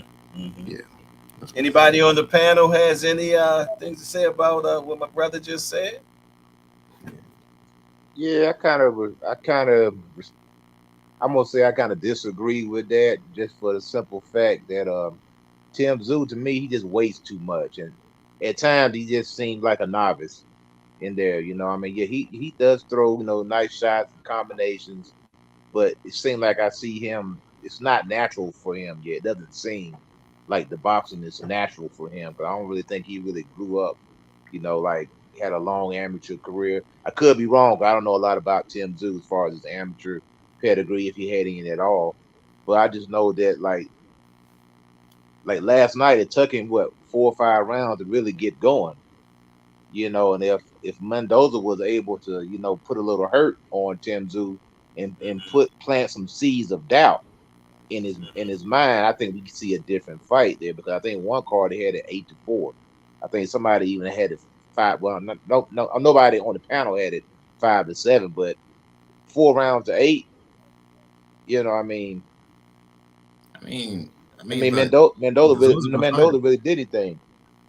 He a good fighter. He beat Rosario, who Charlo beat, and he beat Fundora. Like so, you're not just gonna wash a dude like that, Well, you know. the Fundora fight, to me, that was kind of like getting struck by lightning. He Yeah. just I think Fundora just kind of just mind drifted. The fight was just going so easy for him. He just, Hmm. just for that brief moment, he just lost focus and got clipped. And as far as Rosario is freaking, he's undisciplined. Rosario goes up to 200 pounds. He don't train. As soon as he got that, for when he won that title and got all that money, that dude was over there, drinking, eating. You know what I'm saying? And blowing up in weight and stuff. And Rosario, I mean, I just think once he got that money, he wasn't hungry. I ain't taking away nothing But, from the victory but or whatever. yeah, But okay, you got a point. But even yeah. you got to admit, Mendoza does have that equalizer. So Oh yeah, he does. just He does. yeah, But for some reason last night, it was like it was absent. He nah, didn't. It's he like, actually caught him a couple of times. Tim Tszyu just ate it. yeah, it's like he wasn't. I don't. To me, it seemed like Mendoza. Maybe I know. I think Tim is extremely heavy-handed, so I Yeah, think Mendoza was cautious. I give Tim that. He has some heavy hands. Both his hands, he can swat. He definitely can yeah, swat. He's a hunter. He hunts you down. He's not a real active fighter. He's not busy. He hunts you and hunts you, because I think his intention is, when he knows that when I hit you, I'm going to hurt you. Mm. And I think he has confidence in his power. And I just think yeah, sometimes you can, yeah. that's why I like the Lubin fight. because Lubin is a skilled technician that has enough pop and respectable power to to keep Tim honest. And all of that, Lubin has the heart. Lubin's not a scary fighter. He's not, a guy that's gonna sit there and just Yeah, let you he pound do on him. got heart, but I Yeah, don't think he's durable enough. I think Mel is more durable than Lubin. And possibility. but Lubin is, I think you could say Lubin's probably more skilled than Mel, but you got to have a combination of both to deal with Tim Tszyu. That's why I don't think either one of them could beat him. Yeah, That's 10 why like you a got 10. like Bud would probably beat him. I think Boots will beat him. I think Yeah, oh, Javon Anderson beat Boots Tim definitely Tszyu. beat him. Yeah, Boots will beat him, but Mel and Lubin, I don't know about that. I wouldn't put money on it. I'm gonna say that. It's a toss up to me. It's a toss up to me. Some because partially for what you mentioned before. I don't know if uh Jermell is going to be active enough. Because we look at the Canelo fight and we saw the way he fought, but that's typically how he fights most of his fights. The only difference being in those other fights, like you alluded to, bro, was the fact that he managed to land something of substance that completely changed the tides. Like the Harrison fight, the second one, it was pretty much a toss up. He wasn't really too active. He happened to land that big left hook. What was it, like in the 11th or something like that?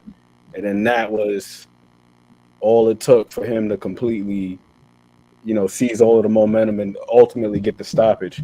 Same thing happened in the second fight with Castano. Castano was giving him a good fight. He lands that one big left hook that damn near melted him. I don't. It was crazy seeing the way he felt like that, but that's how Jermell fights a lot of his fights, where he just happens to land that one big shot, and then you disregard all of the other rounds that he had given away. It's Yeah. just that with Canelo, he couldn't do that with Canelo. Especially if you're just gonna be banking on catching him with something, and you're not looking to catch him clean as he's throwing something. You're not gonna be able to hit Canelo with something that he sees coming and shake him up like that. It's not happening. So I don't know if he's going to be active enough for Tim Tszyu. If he's active enough, I like his chances. Because again, Tim Tszyu, like Coach Eddie was saying, he's not the most active guy, and I think a lot of it has to do with not just the power, but I'm gonna say it again. I'm gonna be a broken record. His damn feet. If you watch him fight, 9 times out of 10, he's not gonna punch unless he's set. And when does he feel most comfortable? When he's got a guy on the ropes and he can control him physically using physical controls. Like again, his favorite combination is that left hook, right hand, so he can stare you into the right hand. That's why in the center of the ring, he doesn't really let his hands go like that. Because Mel, Yep. what's the word I'm looking for? I agree with you. Yeah. Um, And that's right. Go ahead. No, go ahead, brother. Go ahead, brother. Yeah. You got a good point with that, but the thing with Mel is, will he be disciplined enough to use that game plan? And that's what concerns me about Jermell. I don't think it's not the physical thing. It's not whether or not he can execute, because like you made a great point again. We've seen it over the course of 2 fights. In one fight, he's all over the place. Then the second fight, he gives a much better of a account of himself. Yeah. And it's like you got to be able to make that adjustment And, within that one fight. It shouldn't be on a camp to camp basis. Like you just leave and then come back, and now you know what I mean. Like you got to be able to do that and in real even that time. second Castano fight, that shit wasn't easy. Uh, so like I just think Tim Tszyu is in a much higher level than a Castano, and I I think can't say he, I he can't hit a say that. lot harder too. So you can't be eating them shots he was eating from Castano from Tim Tszyu. But All great um, points. All great and points. Which makes skill it wise, which makes it an interesting fight, man. I Yeah. definitely see it's an interesting fight. I can't wait to start doing film study on it and breaking it down, man. You did, because I think it is an intriguing fight, man. And I'd like to know what Mel is. Like I said, I don't think Mel took any damage from the Canelo fight, But sometimes I just know I've seen in history when guys come back down to a weight that they left, You know what I'm saying? It seems like they're not the same at that weight anymore. You know what I mean? It's like that your body is finally said, woo, relief and acclimation. You know, but we never heard Jermell have a problem making weight whatsoever. I've never heard that. You know what I'm saying? And I feel though he's definitely disciplined when it comes to being in the working out and staying in shape. I never see him blowing up in between fights, and he didn't try to make no crazy weight against Canelo. But saying that too, you said something that was very important. You said in reference to is he still hungry? That's a great point, man. Sometimes, man, them silk sheets, man, make you complacent. You know what I'm saying? Those big paydays make you complacent. You know what I'm saying? But one thing I know, he's ego driven, and if anything's going to drive his ego right now, is what everybody's saying about him in boxing right now, because everybody's bad mouthing him right now from A to Z. So if that's a motivator for him, trust and believe that, because I think he strives off of that. Go ahead. I mean, that's cool, but I feel like Tim Tszyu, he looks at Mel like food. I believe that. I believe that. I truly believe that, because I think in his mind, he thinks he's the more skilled fighter than Mel. And he might be, who knows? And on top of that, that's part of the reason why Canelo, you saw how confident he was during that week. Like, not only is this dude less skilled than me, he's coming up 2 weight classes. I'm the bigger man. Come on now, like, yeah. Now, to me, Tim Tszyu seems like a domestic level fighter who made a name. Who made a name in Australia. Had a big fan base in Australia. Who got 3 hand-picked guys to put on his resume. Besides Mendoza, I think Mendoza was just a wild card that kind of got thrown in there. El Campo, hand-picked showcase fight. Tony Harrison was washed.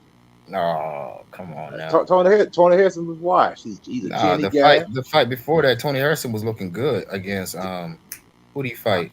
I think it was Garcia. Yeah, that Spanish dude. He looked good. But everybody knows that Tony Harrison does not have a chin. That's the knock on Tony Harrison. A great boxer, but he can't take a punch. If you can't hurt Tony Harrison, he'll outbox you. Yeah, but he couldn't even outbox Tim Tszyu. That's the thing. He don't have the power to keep him off. So the thing with me, I think what Ant was saying, I think what Jay was saying is that what I haven't seen. That's why the jury's still out on me. I haven't seen Tim Tszyu. He's in all his fights, he's been comfortable. Nobody has ever made him uncomfortable. Nobody has ever made him fight. Sometimes you can get in there, you can out hustle a guy. In other words, like my trainer used to say, you make a guy fight fast. You make him fight fast, see if he can keep up with you. Okay, let's say you got a point. Let's say what you're saying is true. Yeah. What makes you think that Mel has the skills or the tools in order to take advantage of that? I think he's a better fighter than Tim Tszyu. I think Tim Tszyu is a guy who doesn't have an extensive amateur career. I think he's a novice at times. You go back and watch the Mendoza fight, he bit on every single feint that Mendoza throws. Mendoza just didn't do anything with it. You can easily feint him out of position and run him into shots. And at times, part of the reason why the brother was saying earlier that Tim Tszyu wasn't very active, I think part of the reason is because he respected Mendoza's power.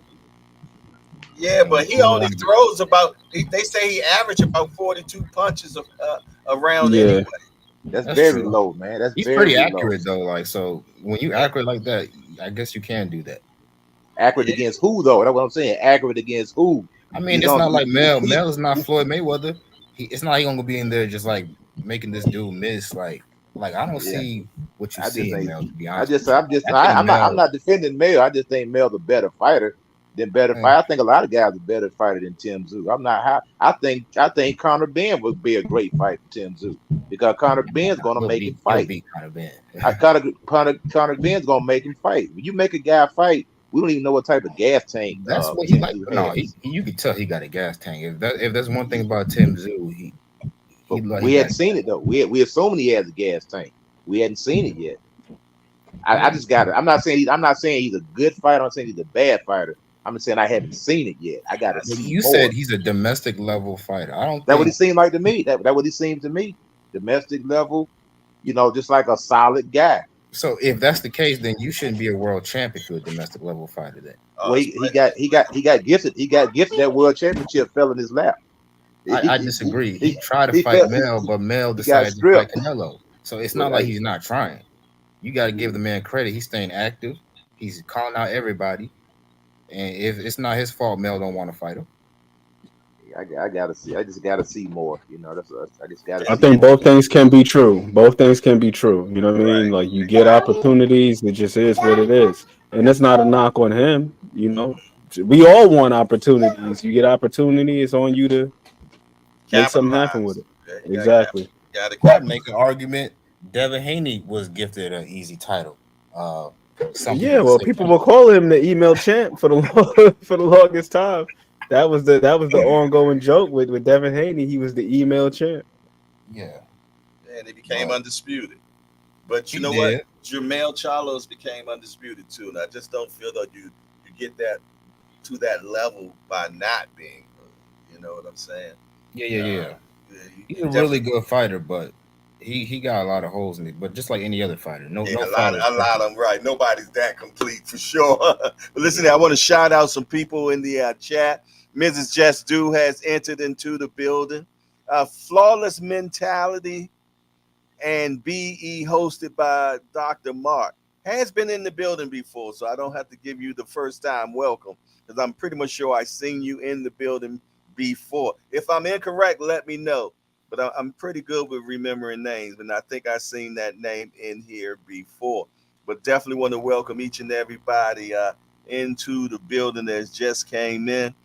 We're talking about Jermell Charlo versus Tszyu. That's what we got going on right now, and everybody has their opinion. And you know what they say about opinions? They like assholes. We all got them. You dig? You dig? But what it does is when you're listening to each other's opinion, it does make you go, you know what? Great point. And that's the whole object about what the panel's about, man. It shows you how other people are thinking, and maybe you haven't thought that way, man. So I love hearing different breakdowns, man, because I'll be like, you know what? Yeah, you know what? That's a great point. And then I'll start researching that point and see exactly, you dig? So that's the love, man. But I tell you what Wim Old School said, Jay, how you seen anything without those glasses? I can't find my glasses, man. I don't know where they at. I'm notorious for losing glasses. So that's where it is, man. I don't know where my glasses at. And I ain't going back and forth with none of y'all. But I tell you what, we're going to run till 9:20. I haven't ate my dinner yet. We've been rolling for 2 hours already. So let's keep on rolling till 9:20. It's 9:12 right now. We got 8 more minutes. Let's get it in, fellas. Yeah. Y'all mentioned earlier that Booth should go straight to 154. Mm-hmm. I feel like he could win a couple belts at 47 first and then move up. He don't need to go undisputed, but they're going to eventually elevate Stanionis to WBC champ full time, and I mean not WBC, WBA, and then Mario Barrios is probably going to be the WBC champ. So those are two guys on your side of the street. Easy fights to make. Become unified, then move up. They both get slaughtered. Oh, of course. But those are still, well, at least Stanionis, that's a good name on your resume. Yeah, Stanionis is a good name. Barrios is a good name on your resume. Yeah, like Barrios you can't just looking good. He can't just move up with no belts. Like at least he can say I'm a champ in a weight class. Mm-hmm. They can say that you're not a ticket seller, but you can't say I'm not accomplished.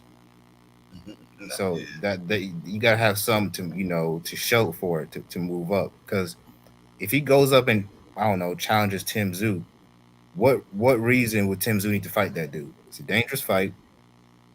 You're not really a known name. You don't have any belts in the lower weight class.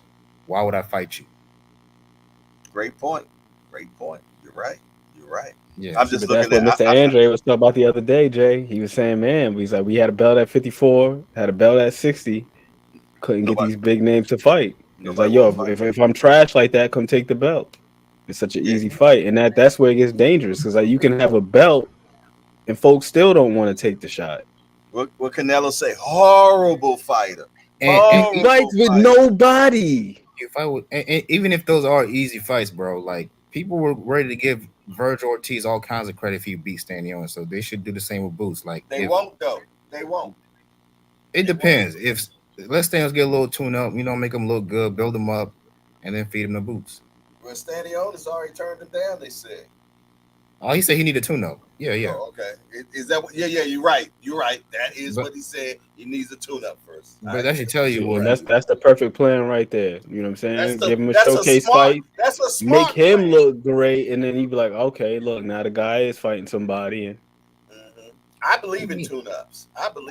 But that's on the promoters though. It's whether or not they're gonna do that, and they're gonna. This is what I understand about boxing fans. Generate the hype.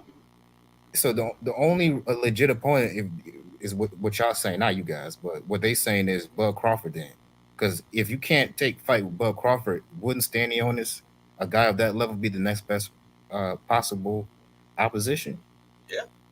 I mean, it's only so many elite fighters. Like, who are all these guys? Absolutely. Yeah, I went last night and looked at the top 10 rankings for 47. Was trying to find him a fight. Where you got Rocha ready to fight. You got what's that dude? Santillan. I think he's about to fight right now. Cody Crowley. Cody Crowley said he's fighting in January, but they said they offered him $1 million and he turned it down. I don't know how true it is, but that's coming straight from out of their camp. I can't say exactly who said it, but they said he was offered $1 million, and they said that the most he's made so far is $150,000. I hit him up. I didn't even ask him about it. And he says that right now they're looking at Barrios or Crawford. Well, he ain't going to get Crawford. So if anything, I can see him in Barrios. But he said that they're looking for a fight for him in January. So and I don't see Barrios turning that down. Barrios is with all the smoke. I like Barrios. Oh yeah, Barrios will fight anybody, I think. You talking about Crowley in January, right? Not Boots. Yeah, Crowley in January. Okay. Boots supposed to be November, right? November, December. Yeah. The fact it's such a quick turnaround tells me that it might not be somebody that we know, especially if they're gonna put him on the co-main event. But who on co-main? Allegedly, the Benavidez co-main. Who, Boots? Yeah. Oh yeah, they were talking about that. Boots say he ain't doing no more co-main.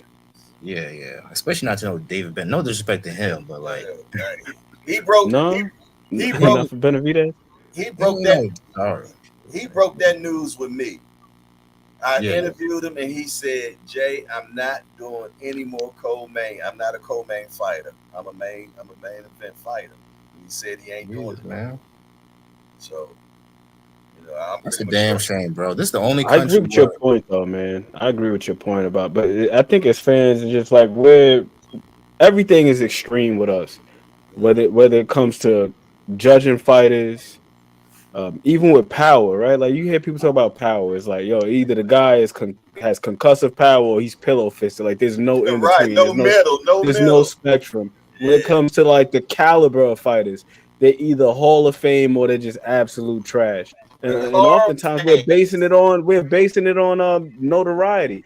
We got guys that we haven't heard of just because we haven't followed them or they haven't been promoted properly, and we're calling these guys trash. Meanwhile, these guys are accomplished amateurs. They've gone to the Olympics and so on and so forth. Some of them have even gotten medals, but because they're not household names, we're just looking at them like they're nobodies. But I'm sorry to cut in. I just had to just agree with you on that point, man. Like 1,000%. Yeah. It's like, okay, if you can't get this guy and you got another guy who's a damn good fighter, it's like, what is he? You know what I'm saying? Like, what is he? Yep. Name recognition. You can go to we're any horrible fans, man. We're horrible fans. Yeah. I think the UK has some of the best fans in the world, man. UK has great fans, man. Think about this, bro. My next thing I was gonna say. Yeah, but think about this. A fighter. If Boots was British, or even Bud Crawford, if they were British, bro, they would have built a statue for Bud by now. Like we I don't know what's the word I'm looking for. We take for granted, and Buzz should be a much bigger star than what he is based on his skill set. If he was in the UK, he'd be God. I mean, Right, look, two-time undisputed. Come yeah. on, man. Look at Connor Ben and Chris Eubank. I mean, look at what they're doing with those guys. Yeah. I mean, if I was Boots, I would just stay flexible, man. You know, I would just go over there and just fight wherever. You know, if you go over there with Eddie Hearns, you probably get some of that Saudi Arabian money. You know what I'm talking about? Go over there and fight your Chris Eubanks. You're gonna sell out. Go over there and fight your Connor Benz. You'll fight them from the 50, 60,000 people. One thing about the UK fans, they show up. Yeah, they do. Now the difference between Boots and a dude like Boo Boo Andrade is he's an entertaining fighter, so he has a chance to become like a star. Yeah, absolutely. You know, people gonna want to see Boots fight. Yeah, but you gotta have an opponent though. Exactly. Yeah. Gotta have an opponent, man. But listen here, y'all. It is 9:19. I want to appreciate and thank everybody that showed up on the panel today. Hey, we right back at y'all tomorrow morning at 8 o'clock. Be there or be square. You dig? I thank you all, man, and definitely another great show.